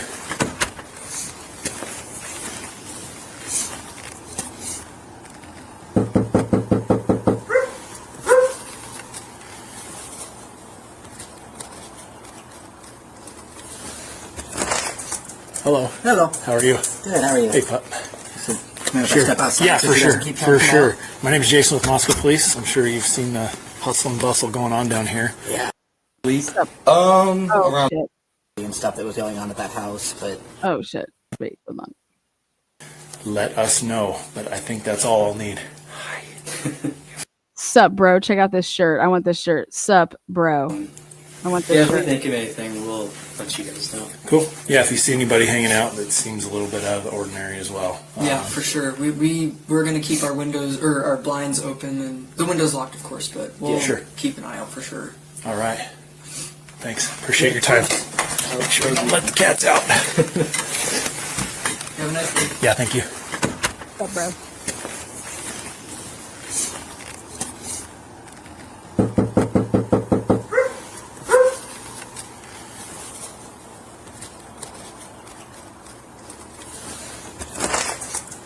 Hello. Hello. How are you? Good. How are you? Hey, pup. Sure. Step outside Yeah, so for he sure. doesn't keep For talking sure. about My name is Jason with Moscow Police. I'm sure you've seen the hustle and bustle going on down here. Yeah. We're just kind of checking on a few things in the area, asking folks if they. Look at that vehicle right there. That vehicle right there. Saw, heard, I had no idea. Anything through the night or. No, the only thing I heard was this morning when I got the text saying that it happened. Gotcha. I didn't even hear the party and stuff that was going on at that house, but the people just right next door, they were talking about how they heard it, and so they turned on a fan to sort of drown out the noise. Sure. But other than that, I have no idea who or what. So you guys have already talked?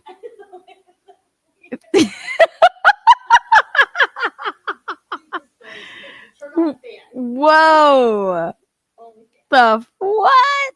Listen, bro, are you listening through the wall, or is it just that thin? Okay, that you could hear what they just talked about. I mean, come on. If they didn't talk, then that should just tell you that you can hear everything. These, brick my ass. Could have happened. Gotcha. Were you here most of the night? I was, yeah. Okay. Do you recall what time you went to sleep, roughly? 11:30-ish. Okay. And what time you woke up, roughly? The first time was like 5:30. This time I actually woke Why'd you wake up at 5:30? up fully was closer to 11. So I woke up and I was like super tired. I was like, nah, not happening. Sure. Anything in particular at 5:30 that woke you up? Bad dream of me going underwater.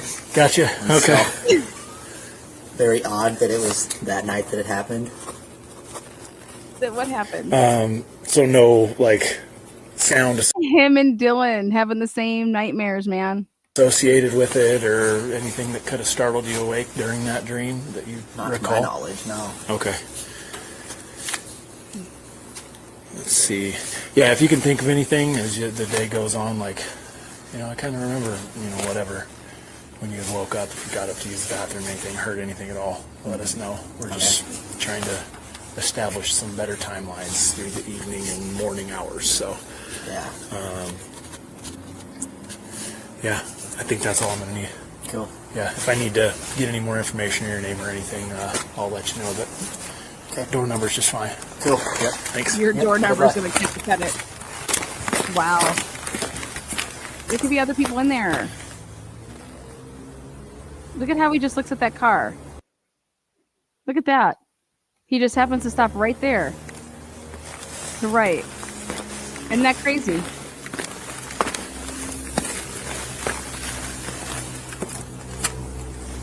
Now, see, that one has a ring. Doorbell ring. Look at that doorbell right there. Ring, ring. Look at that car again. Hello, how are you? Good, how are you? Good. I'm Jason with Moscow Police. I'm sure you've noticed all the hustle and bustle down the way here.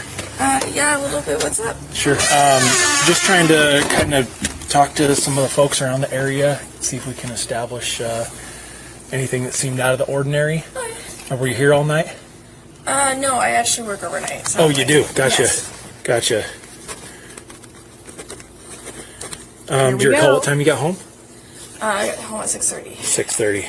Here she is, the cat lady that came home to supposedly at, you guys know what we're going to get to, right? This interview is the woman that they're trying to say, oh, she must have just came home to check on her cats at 4:30. And that's why she then left to go back to work. And then she came back at 6:30. This is her. Okay. You guys know who I'm talking about. This is this interview. All right. They need to account for this SUV that's leaving. Okay. At 4:23. This is what they're claiming. But guess what? She was at work. And in order for her to come home, to check on the cats, you got to come this way. You just don't leave. You had to come home from work. She was working from 10 p.m. until 6:30 a.m. Gotcha. Drove home, walked home. I drove home. Gotcha. Did you notice anything strange, odd, out of the ordinary? Not really when I got home. No. Could you tell if they were still partying down around the corner? No, but they were when I left that morning. So They were. Or when I left that night, I should say. What time? Wait, what? Yeah. She's talking about, because then this is how we're going to find out what time she left. Okay. Was that? At 9:45. I leave No right one- before time because that's when I work. No one's supposed to be there because they're all out at Sigma Chi. Okay. They're leaving to get into, also, there are people there, Maddie, Kaylee, and another female that are going to be getting into Eric Grower's vehicle at about 10:10. Okay. But she's saying it had to be around 9:30. To get any more information or your name or anything. Okay. So here. Down the way here. Yeah, a little bit. What's up? Sure. Just trying to kind of talk to some of the folks around the area, see if we can establish anything that seemed out of the ordinary. Were you here all night? No, I actually work overnight. So Oh, you do? Gotcha. Yes. Gotcha. Do you recall what time you got home? I got home at 6:30. 6:30. Gotcha. Drove home, walked home? I drove home. Gotcha. Did you notice anything strange, odd, out of the ordinary? Not really when I got home. No. Did you tell if they were still partying down around the corner? No, but they were when I left that morning. So They were. or when I left that night, I should say. What time was that? At like 9:45. I leave right before 10 because that's when I work.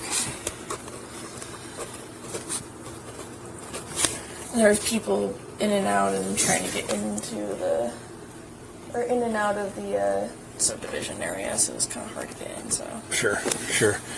Anybody out and about walking around that you recall at 6:30 in the morning? no, sadly not. Okay.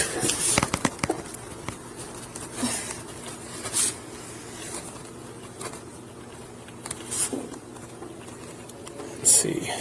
I think that's about all I need. If I need to get your name or anything later down the line, that door number should be fine for now. Yeah, and I'll be awake for the rest of the day. I just slept for my whole day. So Sure. Yeah, if you recall seeing anything, on your drive home or through this area, if something jogs your memory and you're like, oh yeah, I did see, whatever it was. It may not stand out to you now, but as you kind of stew on it a little bit, if you saw anybody out walking or running around doing things, somebody that seemed a little out of place or strange, let us know. Okay, well, thank you. You just dial 882 cops and say, hey, talk to a cop, we've got some information.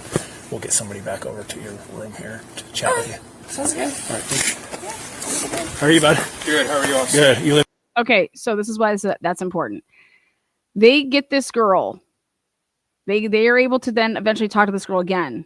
Okay, because for whatever reason, they go and they get this girl and they talk to her a second time, and Officer Payne and the crew have determined that the vehicle that's leaving at 423, that's the SUV that pulls away from the Linda Lane on the camera that's pulling away, they are attributing it to this broad. And they, in another interview, which we're trying to get our hands on, I want to know how this all went down, because she's working from 10 p.m. until 6:30 a.m. Okay. They somehow are able to get this woman. First of all, she says that she normally doesn't park wherever that vehicle was. She normally parks somewhere else. Okay. But they are able to get her to say that she came home to check on her cats. Well, guess what? If you came home to check on your cats, okay, we have the 4:30, or I'm sorry, we have the 3:30 to 4:30 1112 camera footage now. There's nobody coming home right before that 423 SUV is leaving. Okay. There's nobody coming home right before that to check on cats to then leave. All right. And nobody's checking on no motherfucking cats. Okay. But the cops need to account for who the hell is leaving in an SUV at 4:23 in the morning. The same SUV that Dylan says that she basically sees because she's peeking out the windows, the blinds in Bethany's room, looking out and seeing a vehicle, which she says is like a black truck, but maybe I don't know. We're going to get down to when we get her second interview, but that's this person is the Catwoman who the cops have created this fake narrative that this person came home while she was working that night to check on her cats. But guess what? We know that it's fake. Okay. The girl doesn't think that she did that. And also the girl doesn't say that that's where she normally parks. And that she came home, but you have to come up in through this area to then leave. You get what I'm saying? And now if they're going to try to say that, oh, I came home from work and I actually rode my bike home, and then when I left, I took my vehicle. And it's like this, guys. She's not lying. This girl is not lying. It's the cops making up reports and making a narrative of what they're trying to get these people to say. All we need you to be is confused. I just need to confuse you. But the cops are going to have to explain why there's no camera footage of the SUV coming home to supposedly be her to check on her. So whoever this girl is, she is on the witness list for Ann Taylor. In the area? Yeah, I live just right down there. Gotcha. Going door to door asking questions. Yeah, we're just trying to kind of figure out. I heard you suspects still at large. Well, we're kind of unsure still at this point. We just are trying to establish a better timeline of. I was about to walk down a gas station. If that's, I mean, I only need a few minutes of your time, but what number are you in there? Yeah. My roommate's in there too. If you want to talk with us right now? Oh yeah, sure. That'd be great. Yeah. Appreciate it. Yeah, we're just playing video games, and then he runs into my room. It's like, dude, there's a homicide just on the street. He's got the student text or. No, his boss actually messaged him from Clarkston. Oh wow. Yeah. Gotcha. Yeah. From where? That's how we found out. Sure. His boss messaged him. Did you guys get the text? So they're going to back up just.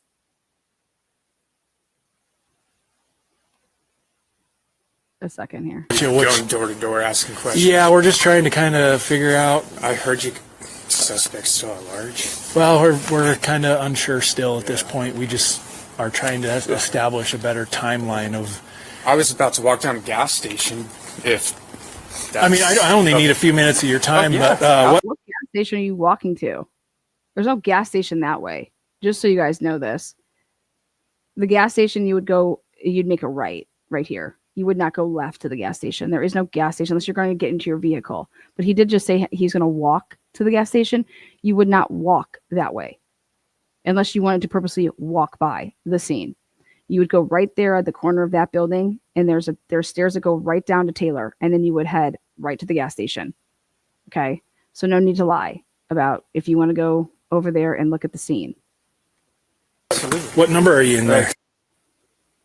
Yeah. My roommate's in there too. If you want to talk with us right now? Oh yeah, sure. That'd be great. Yeah. Appreciate it.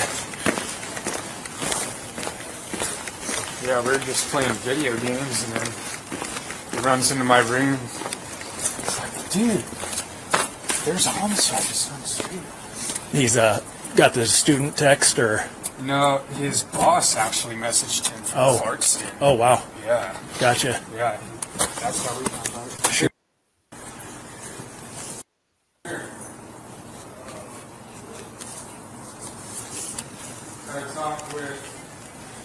What's your name, sir? My name is Jason. Yeah, Officer House. Officer House. What's up, bud? How are you? Howdy. Just kind of going door to. Yeah, go ahead. Just going door to door, trying to see who was awake, if anybody heard, saw anything out of the ordinary. My boss actually messaged me and was like, "How far are you away from the murder?" And I was like, "What?" And I looked at the thing he sent me. And I was like, "Oh, that's like 50 yards away from my doorstep." Right down the street, right? Were you guys here all night? Yeah. Okay. Did this happen last night? Yeah, sounds like it. Oh wow. There's a lot going on, so. We're probably not. Yeah, not a whole lot I can say. We try to keep things as close as we can while we're kind of looking into all the elements. Yeah, for sure. You guys recall what time?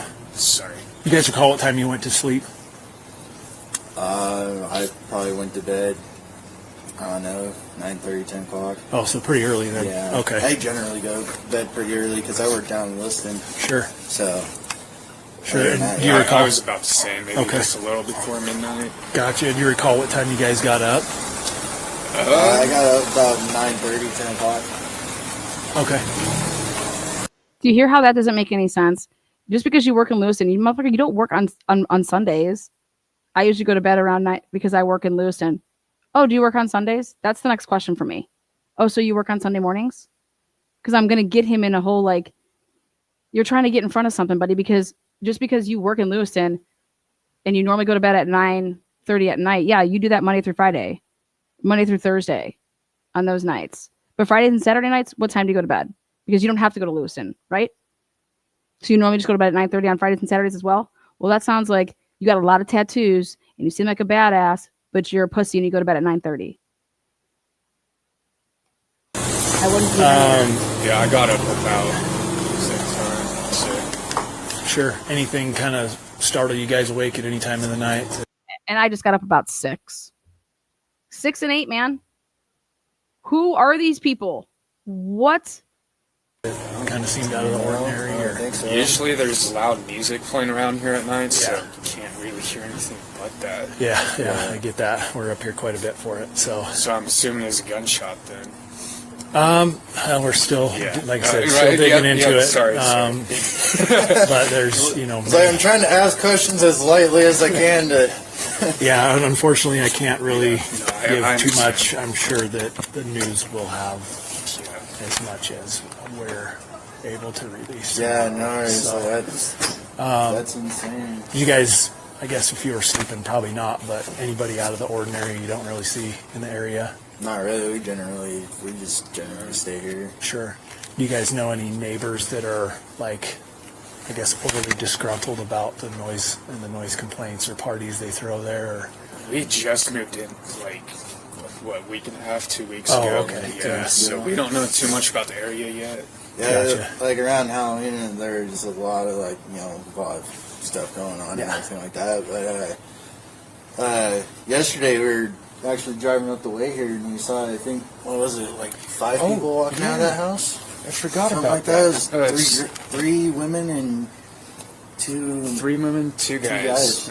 Both look like, all of them look like college students. Sure. Yeah, walking out of that same house. Do you recall what time that was? It was like probably an hour before the Vandals game. Oh, okay. They were decked out in Vandals. Sure. 2:30, 3 o'clock, something like that. They walked down the street here and met up with a couple people, and they just started shouting, "Hey, how's it going?" And Yeah. I'm just like, but man, that was the same exact house though.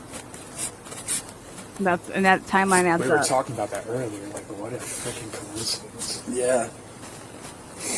Because we made a bad joke. Because we saw 3 girls and 2 guys. Yeah, so we're like, wonder what goes on in that house. Right. And then all of a sudden, like, this house is like, well then. We're really wondering what goes on in that house. Well, I appreciate you guys. Oh my God. Did you just hear that? Man, like 3 guys, 2 girls, or 2 girls, 3 guys, whatever. Well, wonder what goes on in that house, you know? And then now we're really wondering what goes on in that house. Time. I won't keep you too much longer. If I need to get names I like or the anything, comment. I'll come back, but the door number is just fine for now. So, I like curious Is people. it okay if I walk down to Loop and go to the gas station, or you guys? yeah, if you don't have, I mean, as long as you don't go across.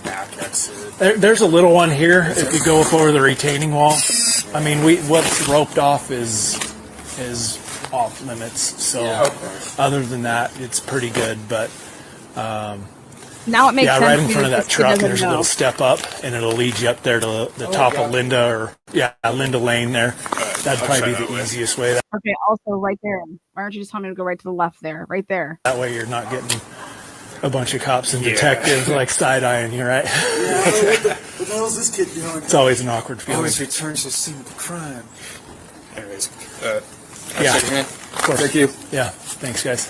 Appreciate your time. I really hope you find. Appreciate that. And then he doesn't go any further. Hi. Sure. So last night, I left to go get food and come back.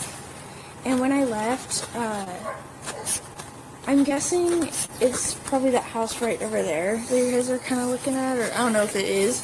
But there is, like, right where the other drive-up is, that's where I parked my car. At the bottom part of that apartment, there's these 2 guys asking to be let in. Like, hey, I'm here, can you let me in? Gotcha. And then when I was driving away, that they were walking away from the building. Okay. So they didn't get in, but like they were calling someone to let them in for some reason. Okay. And that was a little strange, and so I don't know if that helps at all. Do you recall what time that was? I can look it up real quick. I Sure. have it on my phone because I ordered it through the McDonald's app, so I can kind of look up the approximate time when I left. Yeah, that'd be great. I appreciate that. Yeah, because I was doing laundry, and so I was all over the place, so I don't remember too much, but let's see if this thing will load. And would that have been the first house on the left down here, or that? Just the first one, like the closest one here. I just saw because I was looking down. I was looking down because I was walking up to my car because it was on that slant. Yep. And so I looked down and I saw them and I was like, that's kind of freaking weird. And so,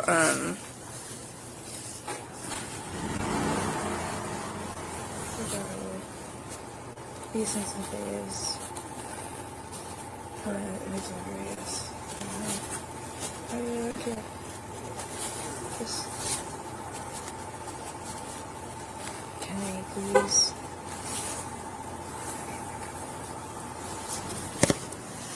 Yesterday.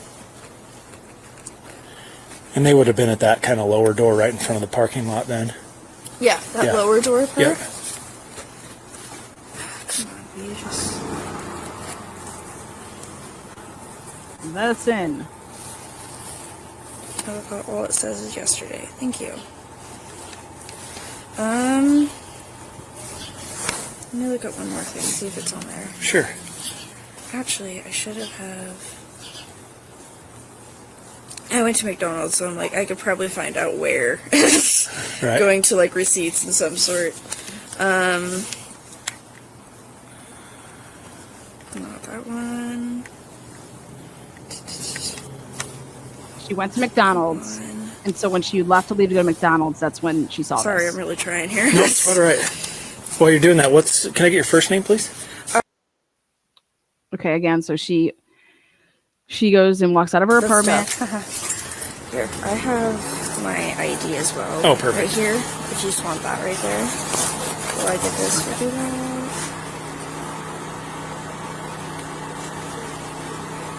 So she says that she is walking out of her apartment to go get into her car because she's going to go drive to McDonald's.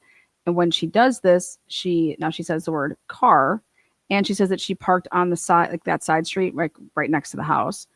When she did this, she noticed that there were two dudes. They were calling and they were saying, "Hey, we're here. Let us in. Like, come and let us in."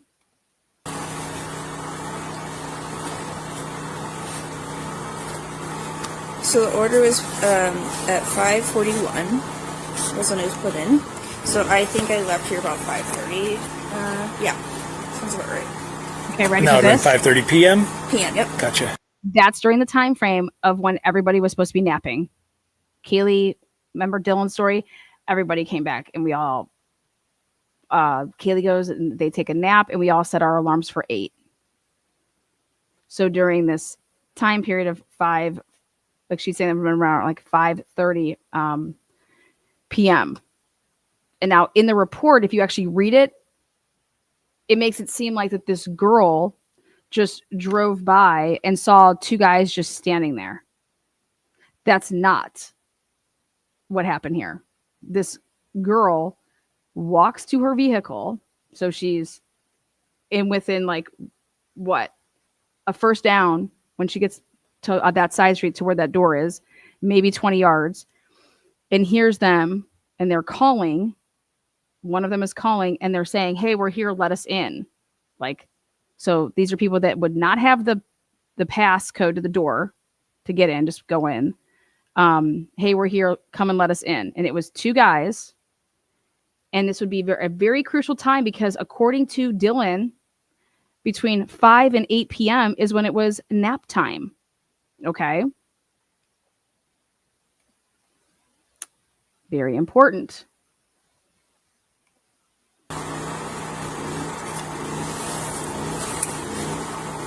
And it was kind of weird because there were a whole bunch of people here for when I was coming back. So that's why I kind of remember a lot of people being. I was like, why do I remember that? Yeah, because I drove in, so. Excellent. I'll hand that back to you. Appreciate it. Yeah, if you think of anything else. And I'm just going to ask, because I do have to work tonight. Do you know how long you guys are going to be here and doing your little work? If you need to get out for work, yeah, just kind of flag one of us down and say, "Can I squeeze by to get out for work?" And yeah, that's okay. That's still my thing. Generally we can squeeze some cars through. Okay, so I want to go right back to this beginning part Yesterday, where she comes down. a little strange, and so I don't. And big girls into you guys. Yeah, so we're like, wonder what goes on in that house, Right. and then all of a sudden, like this happens. Like, well then, we're really wondering what goes on in that house. Well, I appreciate your guys' time. I won't keep you too much longer. If I need to get names or anything, I'll come back, but the door number's just fine for now. So, Is it okay if I walk down to Loop and go to the gas station, or you guys? yeah, if you don't have, I mean, as long as you don't go across.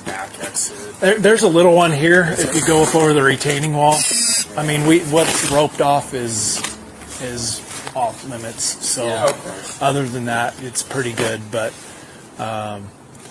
yeah, right in front of that truck, there's a little step up, and it'll lead you up there to the top of Linda Lane there.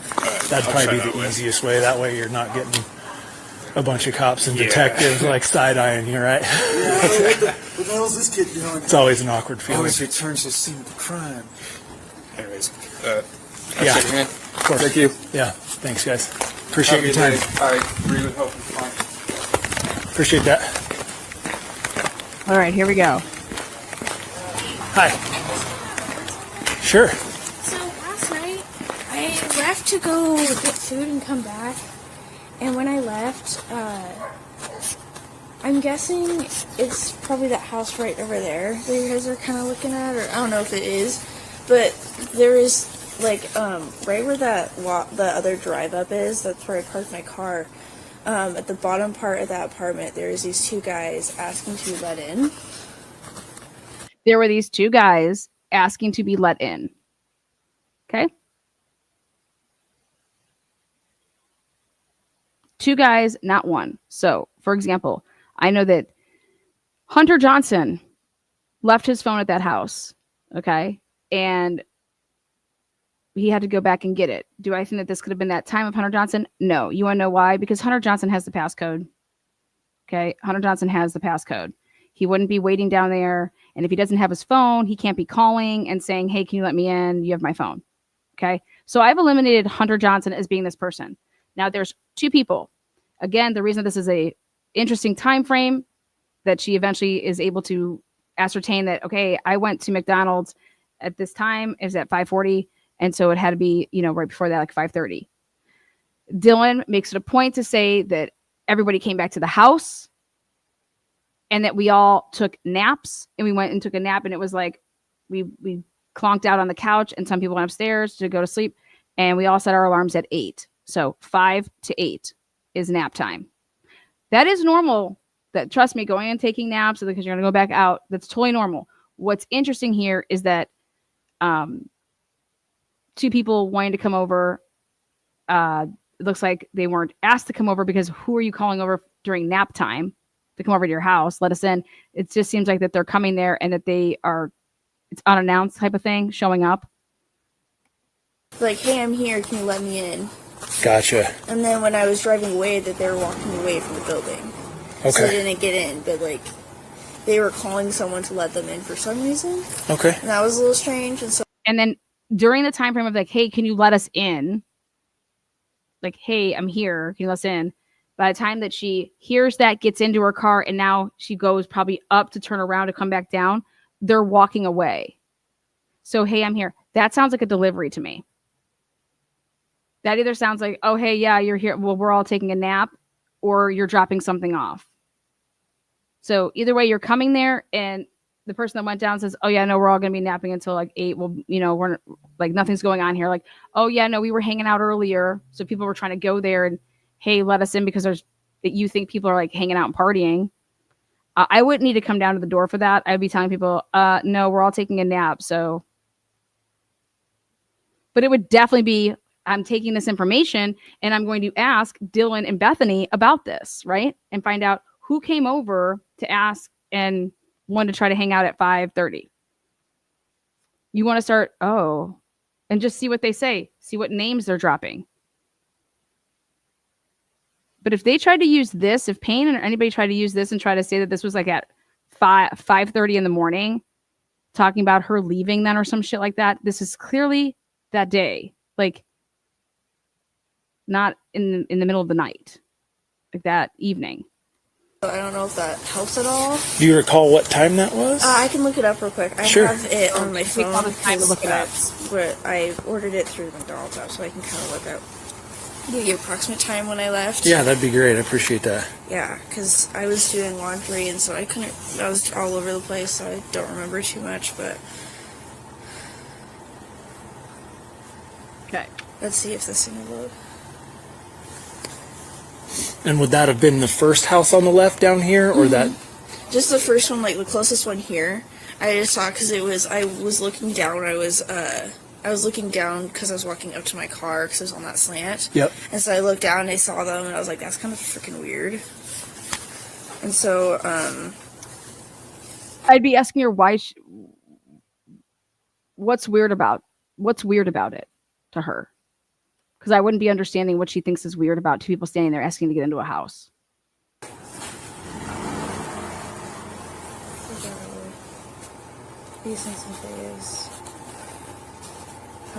Like, did they seem upset? Were they like cussing at each other? You know what I mean? Like, what's weird?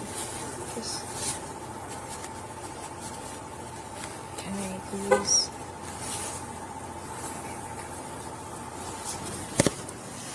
Yesterday. And they would have been at that kind of lower door right in front of the parking lot then. Yeah, that lower door part. Yeah. Come on, you just.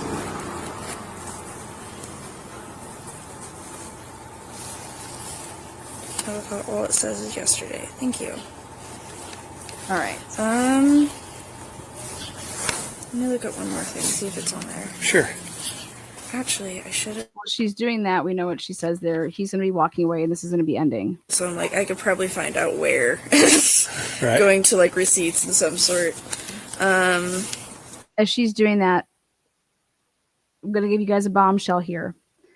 The first floor, okay, when you're looking at the house, what would be considered the west bedroom, okay, the west bedroom is the bedroom that would be closest to Wolenta, and then the east bedroom is going to be on the first floor would be Bethany's, okay? Here, if you just want that right there.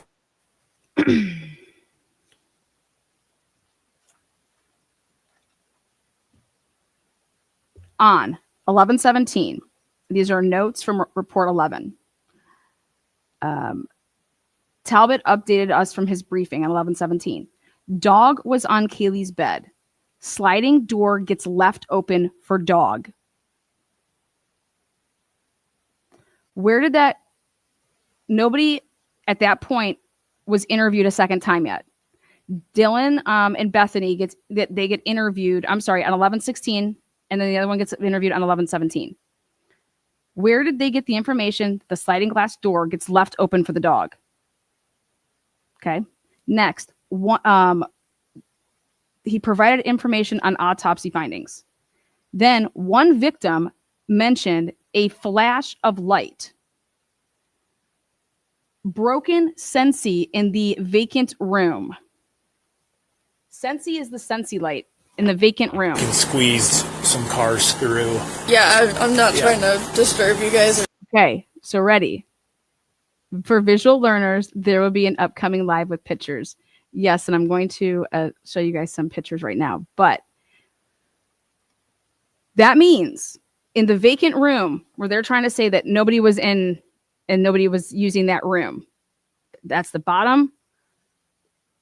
That would be the west bedroom, not Bethany's. But do you remember in the interview when he was pointing and saying, what bedroom were you in? Or then even Blaker mentions, what bedroom were you in? And he says, anyways, there was a broken Sensi light in the vacant bedroom. Okay. I want more information about that. All right. what does that mean? What do those notes mean? Also, wow, you're going to sit here and tell me that who's saying that they leave the slider open for the dog? Because what do you mean? Because in the interviews that we've heard up to this point is that like they take the dog out and they bring the dog back in. What do you mean? You just open up the slider, let the dog go, and we just leave it open for the dog to come back? So that would mean if the slider was left open, okay, well, like, when would this have went truly down? Back when they took the dog out at 2:30 in the morning? Just think about all the different things. Could this actually be true? Did this happen, which is pushing it up earlier of when this went down? Okay. Now, lab report 11. On 11/16/2022 at approximately 7:12 p.m., forensic scientists Carrie Hogan, Haley Youngling, Janine Ayers, Wyatt Bearer, and I arrive at the Idaho State Police District 2 at the office. It's in Lewiston to assist with a homicide investigation. Detective Talbott from District 2 was present upon our arrival. Detective Talbott briefed us on the scene information. These are just the notes for this report. So this was on 11/16 at 7:12 p.m. Then on 11/17, the following day, on 11/17, at approximately 8:54 in the morning, Hogan, Youngling, Ayers, Bearer, and the person that's writing this, which is Tara Martinez, they arrive at 1122 King Road. Detective Talbott was present upon our arrival. 1122 King Road, and then they're describing it. The second floor west bedroom had few belongings in it. The second floor west bedroom, that would be Xana's, had few belongings in it. A bed was against the south wall, and a table with 2 drawers was against the north wall. A freestanding mirror and a furry chair were in the northwest corner of the room. There were a number of apparent bloodstains on the bed, the south wall, the west wall, the door, and the floor. In the third floor east bedroom, a bed was against, so describing the 2 areas, and then there was a bed against the north wall, and a closet was against the south wall. A desk was against the west wall, and there was a number of apparent bloodstains on the bed, the north wall, the east wall, and the west wall, and the door. Things I want to point out is that they took Hogan performed presumptive tests for the presence of blood on 61 areas. Out of those 61 areas, 49 of the 61 stains were positive for blood. 12 of the 61 stains, no blood. The test negative. And I want to point out the 12 areas that were negative. The south wall of the hallway leading to the west bedroom, which would be the side where the bathroom wall is, okay? And it was Idaho State Police Detective 38 marker, doesn't matter, but negative. The edge of the bathroom door, same area, negative. The white towel in the bathroom, negative. Now, the leg of the bar cart, when you would be walking next to it with the flip table, you'd be between the flip cup table, the beer pong table, and the bar cart. They checked, they thought that there was a speck of blood on the leg, negative. The white flower vase on the bar cart, negative. The floor underneath the north wall of the kitchen cabinets, negative. The kitchen sink, negative. Under north wall of upper kitchen cabinets, negative. The kitchen cabinet, negative. Sliding glass door, negative. The third floor, the west wall of the west bedroom, that was in Kaylee's room, and it was not positive for blood. However, very, very interesting. Remember how Dylan said that the light had to have been on in order for her to have been able to see that it was Xana in that room laying on the floor. Well, I would like to point something out. Out of the 61 areas on the second floor, the stairway between the first floor and the second floor, these are all positives. The north wall of the stairwell, which are when you're walking up, and which is the half wall side, which would be the side, if you're walking up the stairs in the house from floor 1, it's going to be on the right side. It's considered a half wall when you're going up the stairwell. 2 areas there, which is the half wall of the stairwell. That was markers 25, 26, and markers 23 and 24. Boom, boom. Positive. Blood. Blood. Between the first and going up to the second floor. How is that possible if the killer never had anything to do with being and going anywhere on the first floor? Next. In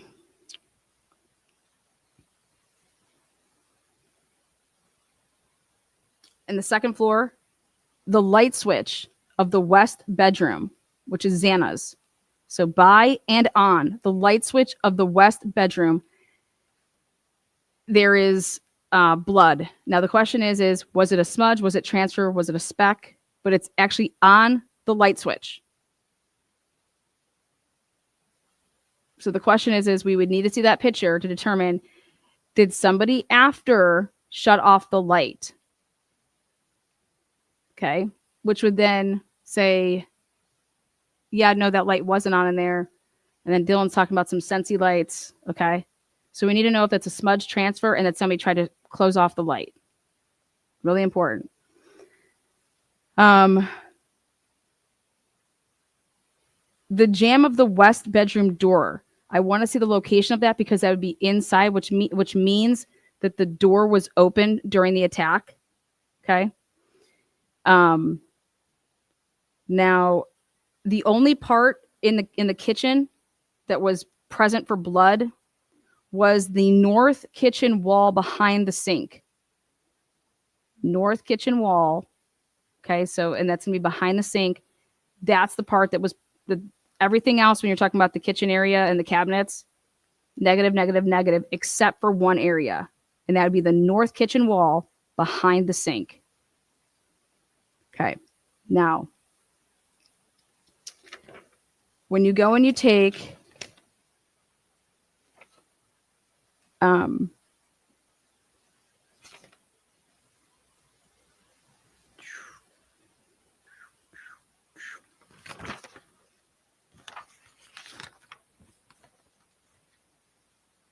Tara Martinez and Youngling processed the following areas with amino black.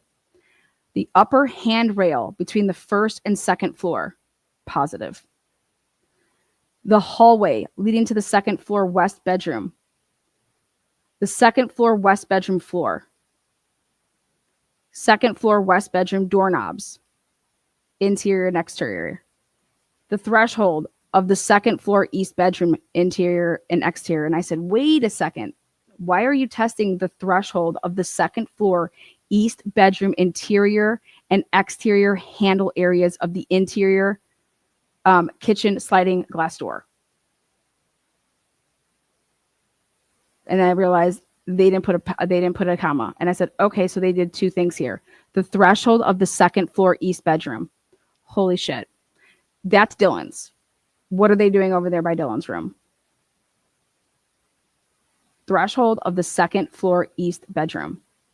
Okay, the west bedroom is Anna's. They used amino black on Dylan's shit. So if you're trying to peek out your door, okay? If you're trying to peek out your door, just hang tight here. So I was like, oh shit. Okay. Then the interior threshold of the kitchen sliding glass door, the edge of the kitchen countertops, the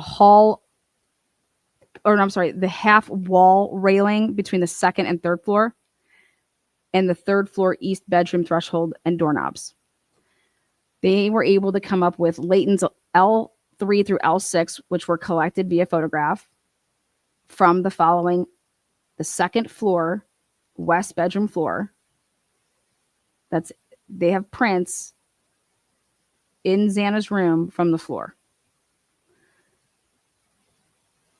L3, That's what L3 is. So that would be from the following, which is the second floor west bedroom floor is L3. They have latent prints. The second floor east bedroom threshold, that is Dylan's bedroom. They have prints, and that's L4. The edge of the handle from the interior kitchen sliding glass door, they have latents, that's L5. And above the handle of the exterior kitchen sliding glass door, that's L6. Those are really important pieces for this case, which are L3, 4, 5, and 6. And the areas of where they were finding this should be interesting to people. Okay. And one of those areas that they were interested in was Dylan's bedroom door. Now, this all takes place, like I said, on 11/18. Okay. And what we've done is everything that I'm saying here, you're going to be able to come back for the live this evening, and it's all laid out. And I point to all the areas with each room, kind of like how we did the live in the video when we revealed Dylan's bedroom. So we're showing where all these 61 areas are. And it's on the whiteboard right now. And then we walk through so we can point it out. And we basically show people, hey, you don't need to worry about this. This is what you need to worry about. And this is why. And this is what the lab reports are telling us. The reason that Ann Taylor came out and told the world is that there was multiple perpetrators is because, ready? The male unknown, there's two different unknown males. Okay. One of them is mixed with Kaylee and Maddie's blood. Okay. And then there's another unknown male that's between the first and second, going up the banister from the first floor to the second floor. That's mixed with Ethan's. So a different person is mixed with Ethan's than Kaylee and Maddie's, and that mixture is a different person.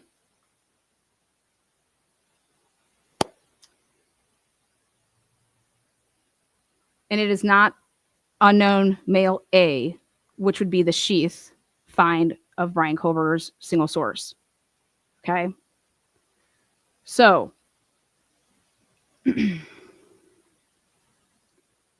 hopefully I was able to explain that, walking everybody through just the reason that Ann Taylor was able to say what she said is because Ethan's blood is mixed with an unknown male that is not the unknown male that's mixed with Maddie and Kaylee. Also, the area of where it is located with Ethan's blood is very, very, very, very, very important. That is on and walking and on the banister and from the first floor to the second floor. Okay. And when you're trying to say that we believe that people were killed at the same time, simultaneously, and by different people, that is how she's saying it. She's saying that the person that killed Ethan is not the same person that killed Kaylee and Maddie. She's also saying that where Ethan's blood is, okay, the path of travel that you're talking about, and that nobody going out and having anything to do with the front door, the glove proves that that's not right. Because then you have another unknown DNA male, and now it's the glove that's right next to the trash can, which is where Molly McMichael pulled up originally.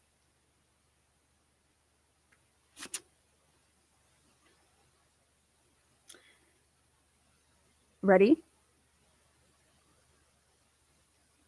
So, one more time, just for clarity. Ann Taylor is able to say that there is all these latent prints that you guys were so all about beginning on 11/18, and that you guys have went and checked so many databases, even civil databases. No hits, no nothing, right? They don't match Brian Koberger. Okay. So you guys focused a lot on that. And then the other thing that needs to be talked about is you have a downstairs surviving roommate that says that she heard what she sounded like a firework and a flash. And now what we have is we have a broken Sensi light in the vacant bedroom. Okay. We're still trying to understand this big fire, crack, boom, whatever. And now we have Ethan and Xana, okay, who were never said by any surviving roommate that they saw them that evening before, waking up in the morning and, here, like, how did they get home? When did they get home? Who did they bring with them home? Okay. Because what it could potentially look like is if Ethan's blood is mixed and in a sample on the banister with an unknown male coming from floor 1, coming like basically through the front door and then going up the stairs, it could potentially be that Ethan has suffered wounds, right? How do you know if that's the killer coming, leaving or coming there? But regardless, that is a different unknown male than is on and mixed with Maddie and Kaylee from the Sheath. Also, so that's where what I want to talk and be breaking down is the things that this narrative that the state would be presenting in court. This is why Ann Taylor said we need to be able to have our narrative too. And this is why she's saying this, because what their narrative is there's no backing of this narrative in any type of biology and reports, and like this is speculation. And you can have speculation, you can have a narrative, but really what you're supposed to do is you're supposed to start eliminating things. You're supposed to eliminate things. And so what Ann Taylor was arguing is saying is that, wait a second, they get to come in here and confuse the jury, and then I have to go through each one of these people and literally show how this is just your opinion, in which some of you guys aren't experts, so they shouldn't be giving an opinion on anything. But where is your opinion coming from? What, like these reports, these lab reports, what is it telling you? I've read every single lab report. Based off of this right here, off of these lab reports, you're not testifying to a fucking anything of certain. Nothing. Zero. Zilch. In fact, all I'm going to sit there and do is say, well, can you rule this out? Could you rule this out? Could you rule this out? Well, how about this? Why is this like this? Why is that like that? And when you are getting back these reports, or I should say, when you're at the crime scene and you're swabbing and you're collecting evidence, and then you actually go back and then you're processing the evidence. What was the evidence telling you from processing it? And then that's when you were going to go into the fact that, yes, you then started to realize what? Well,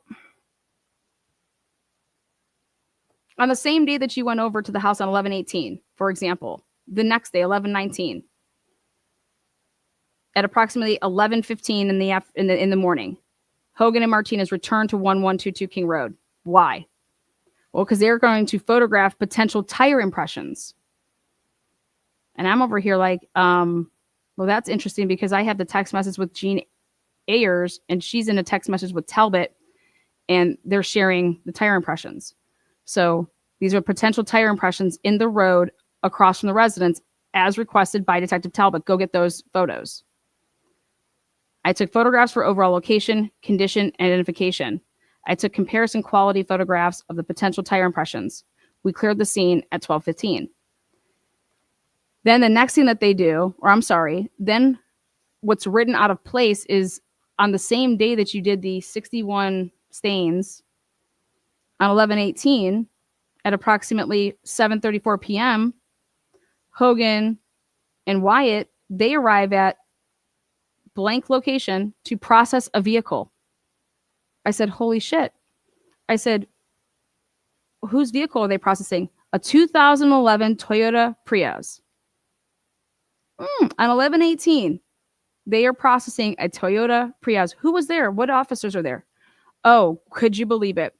They were accompanied by Detective Tolleson and Detective Lehman. I said, you've got to be kidding me. Go and look through all of the reports and you tell me where Tolleson says that he arrived and was watching a vehicle be processed on 11/18 by forensic team. Go and find me the report by Leslie Lehman where on 11/18 she's in the presence of Detective Tolleson and she's also watching the CSI team come in and process a vehicle. And that's a 2011 Toyota Prius. Okay. The vehicle is a 2011 gray colored Toyota Prius, license plate blank, VIN number blank. The vehicle was located in a large vehicle bay. Forensic scientist Hogan photographed the vehicle for overall location, identification, and condition. Hogan and Wyatt searched the vehicle, but there were no significant findings.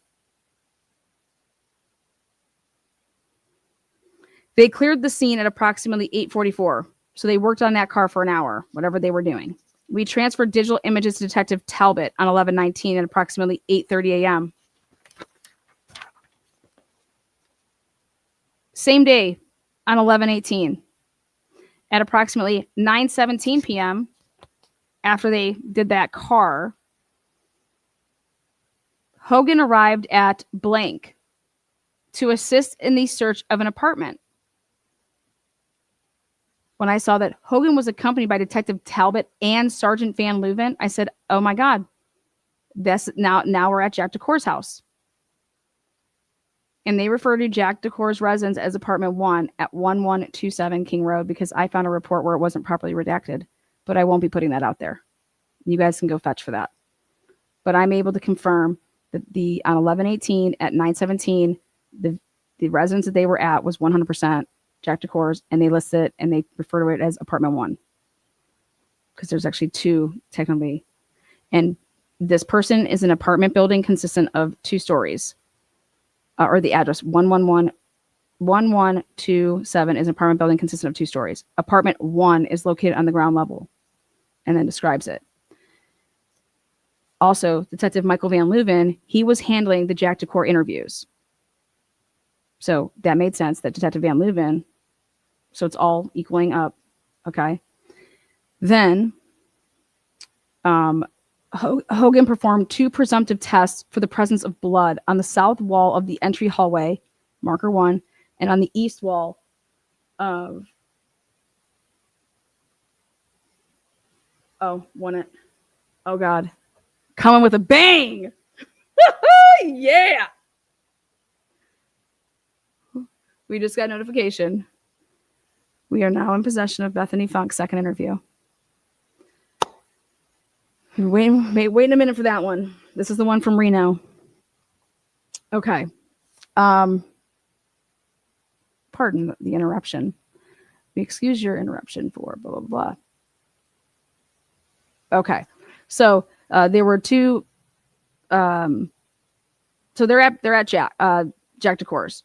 Hogan performed 2 presumptive tests for the presence of blood on the south wall of the entry hallway and on the east wall of the kitchen using, they use orthotolidine. Positive results indicating the presence of blood were obtained on both stains. Great, awesome, it's blood. Okay. The swabs were collected from markers 1 and 2. Hogan cleared at approximately 10:24 p.m. All collected swabs were turned over to Detective Talbott on 11/18 at approximately 10:41.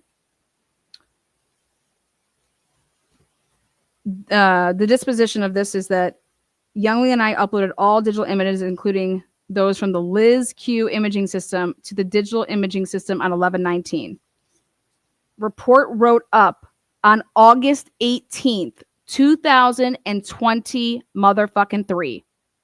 I'm going through all these reports, right? 1, 2, 3, 4, 5, 6, 7, 8, 9. I get to number 11 and I was like, yo, whoa.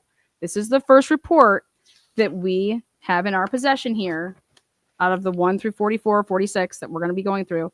This is the first one. Why in the world are we hanging on and not writing a report until August 18th, 2023, which would have been well after, this, all of this stuff is obtained on either 11/17, 11/18, or 11/19 within days. Okay. And it's like, what's the results of shit?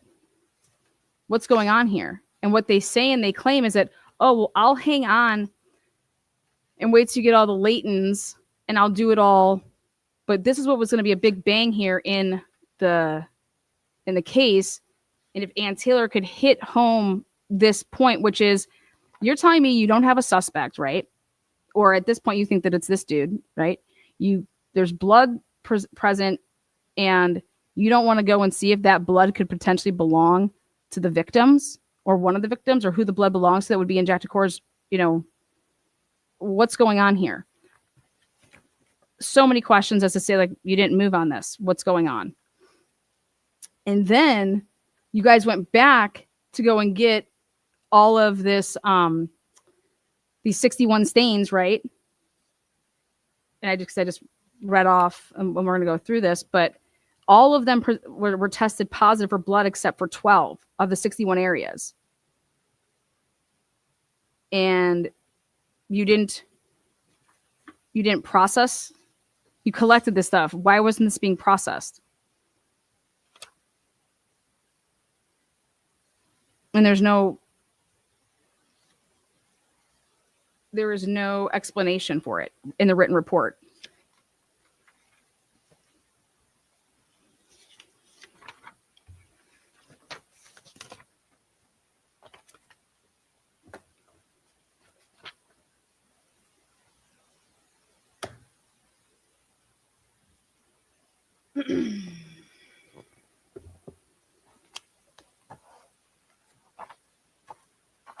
Now, I'm going to leave you guys with the last bomb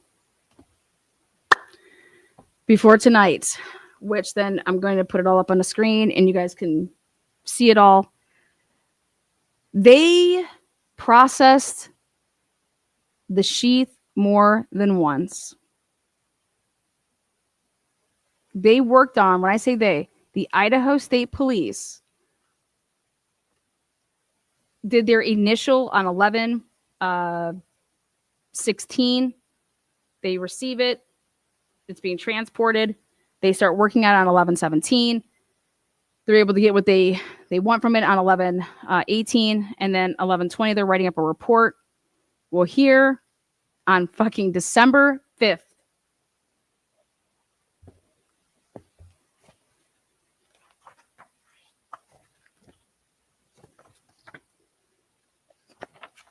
lab reports.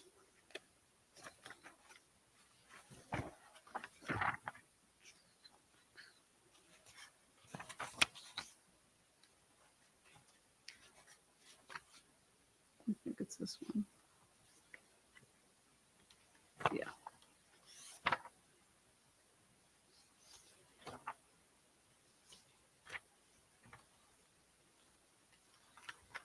$13. Let me double check.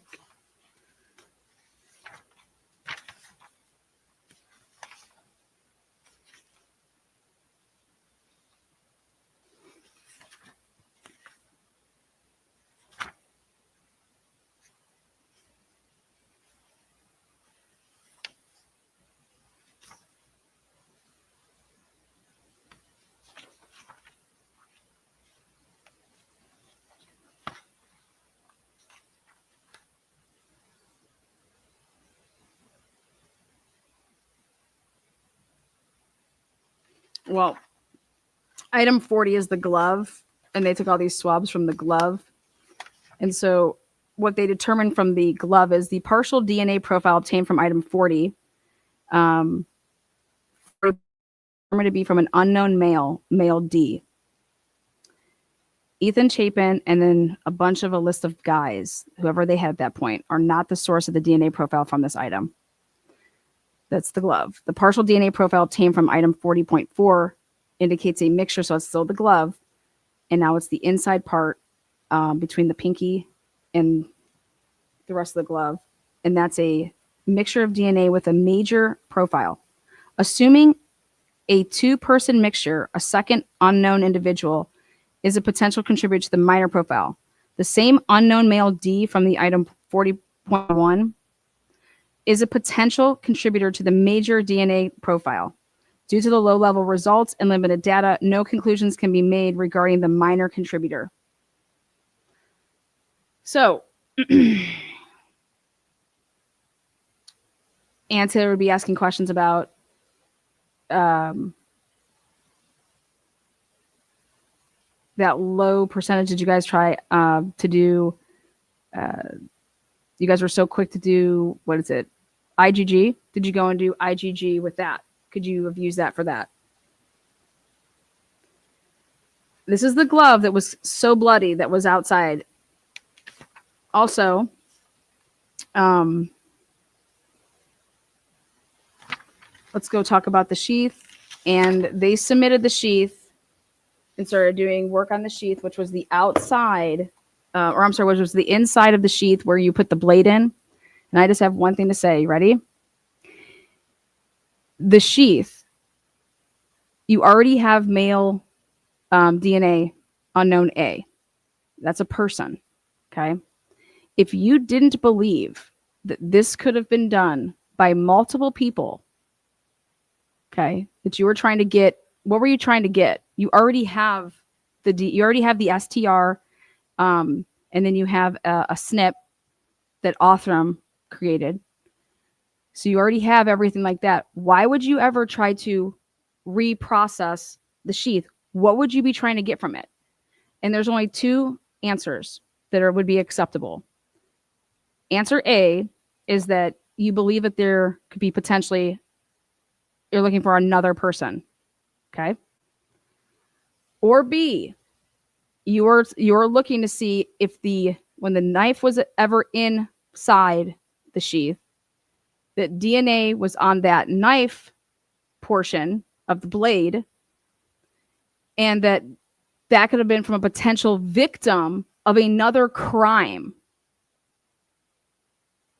And that trace would have been left, the touch transfer, whatever, of when you are the blade that ever dealt and handled maybe a possible crime before that, that when they go to stick the blade back into the sheath, that you're able to get a potential victim from like another crime. Okay. But you already have the unknown male A. Okay. Who you think is the person that handled and dealt with this and who's your perpetrator. So there's you don't need to go get anything more. There's nothing more that you need to go and get.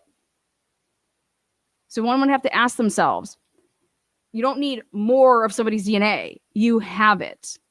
You are only doing this to see if you can find, if we can get a victim from a past case maybe that we have, or you really are trying to pick up an other person's DNA, which could potentially be another perpetrator that had ever handled that knife. But what does it come if it comes back? Okay, that they're going to try to say, well, if we can oral argue stronger that the person that handled the knife that ever went into that sheath, okay, it's the same person's DNA there. So then the knife that went into that, you don't have the knife. So you can't say that, oh, well, it just proves that the same person's DNA was on a knife that it handled at one point or another.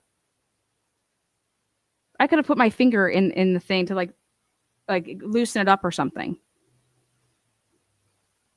So you have to ask yourself, what would be the point? Why are you on 12/5?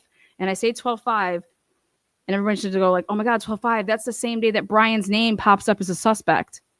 And that's written in the name tabs. Yeah, that's the same day that they are doing a second round of processing on the sheath. A sheath that's already went through Leighton. Okay? But here, we're only doing and concerned with the inside of the sheath, which is where the blade portion goes in. That's what we're swabbing, and we went in like 6 inches or whatever they wrote down. I can't remember. And so one would have to ask themselves, what are you trying to get from that? Nothing came from it. But what was the purpose? What was your thought process? And that would come out in a trial. Is to, okay, what were you trying to get? But I think you can argue it the other way and say you weren't interested to see if there was this person had other victims, if there was other perpetrators. What was the purpose of it?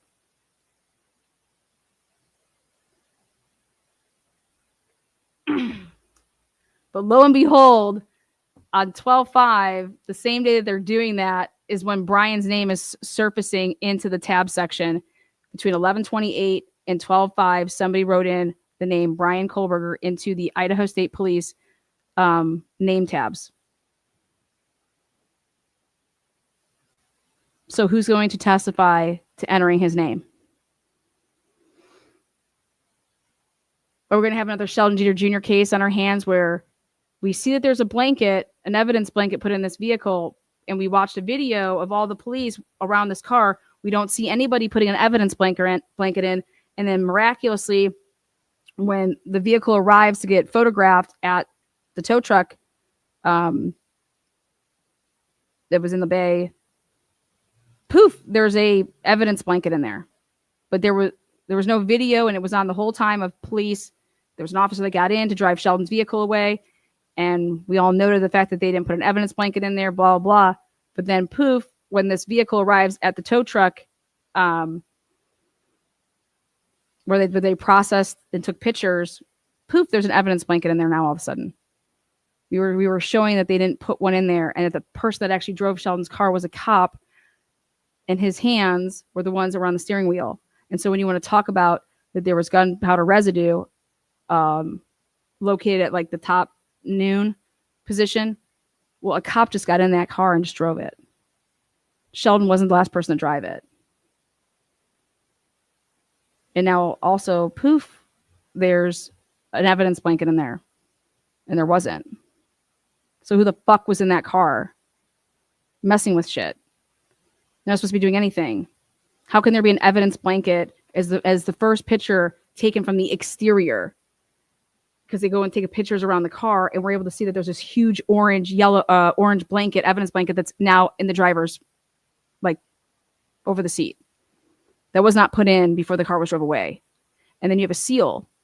When you get out of the vehicle, you seal it, and then you leave. And you take pictures. And there's no evidence blanket. But then when CSI comes and arrives that next morning at 7 a.m., and they're taking pictures around the vehicle that's sealed at 7 a.m., there's an evidence blanket in there. How the fuck was that vehicle allowed to be in, and the jury even hear anything from that car to try to pin it on him? There's gunpowder residue in that vehicle. Are you kidding me? How does that make it in? Well, when you have shitty ass attorneys and you have a corrupt system, that's how shit like that gets in. And so I'm just curious as who would have been the person when you're going to ask every single person this question on the stand. Did you type in Brian Kohlberger's name in the Idaho State Police name tabs? No. You're going to hear all these no's. Who's going to say yes? Because the fucking name is there. Who put it in there? How'd it get there? Who knew Brian's name? In the same time period is when you're taking the sheet a second time to do whatever the fuck you're going to do with it. Why? Why are you messing with the sheath again? What evidentiary value is there? And the thing that makes the most sense to me is that you were trying to link it to a previous victim from a different case. And then you could potentially get to, okay, where's this person from? Yeah, there it is, Bella. Yes, we've been asking from the beginning, how did you get to Brian Kohlberger? And what we're showing you is that they did not get to Brian Kohlberger by even IGG. They hid behind IGG. I believe they hid behind IGG. And the why should be a big question that the parents should be asking. Because if Brian Colbert was involved with any of these universities or their police departments in any capacity, that he was doing buys and sells, controlled buys and sells for the police department, either one of them, okay? And that here the police department is dealing with and putting basically Brian in a situation where he was in certain areas because he was, quote unquote, not, I don't want to say stalking anybody, but if he's doing stuff like that for the police departments, okay, then you're going to be in locations doing X, Y, and Z things. So, it goes all back to how did you really get to Brian Colbert? Why couldn't you really say how you got to him? Are you bringing in the riffraff then? And you do not want the riffraff in on this case because it's going to be a big old mess. Okay. We do not want to cast any bad light on the universities because that's all we care about. They're our money makers. Okay. So no, we cannot really say how we got to Brian and that these campuses are crawling with nothing but drugs. Okay. And that they're in areas that are surrounded by nothing but the white Harlems, according to Molly. We can't let this negative press go out and this come out because people aren't going to send their kids to school here.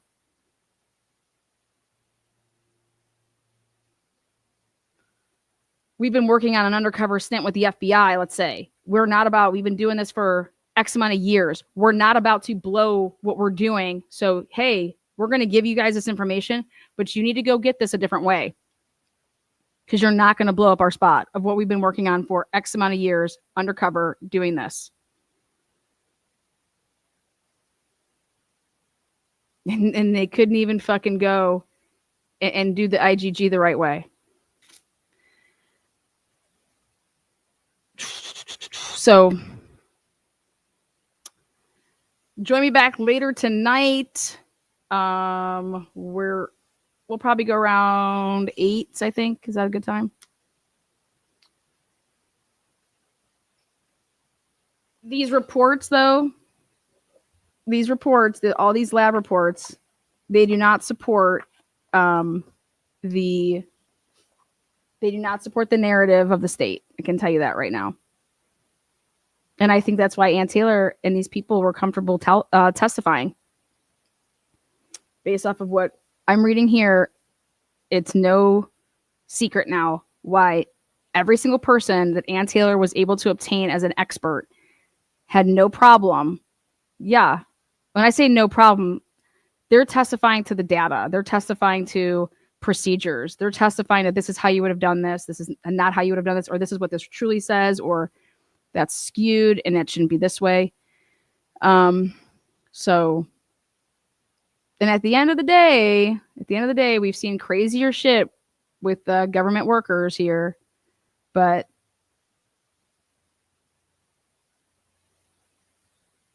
I find it hard to believe right now that this was done by one person with what the evidence has. You cannot ignore the biological evidence, in my opinion. And that's why I want to hear what Othram has to say when you're looking at these lab reports and they're telling you that multiple people were in that home and there was blood mixed with unknown male. There was a glove there. What the fuck? Did you know this? And then for them to say it's a yes or no, did you know it? And then if you say you don't care about it, then I can't get down with you want to change the way that policing goes, because every aspect of policing has their role. And so you have to care about the whole scope of it. And so I can't get down with that. But Othram's owners, they want to say that, hey, IGG shouldn't be employed as a last resort. It should be employed as a first resort. Okay. Well, I got a couple things to say about that. And the case that they're using as a poster child case is a fucking farce. And that's what I'm going to expose. See you on the flip side.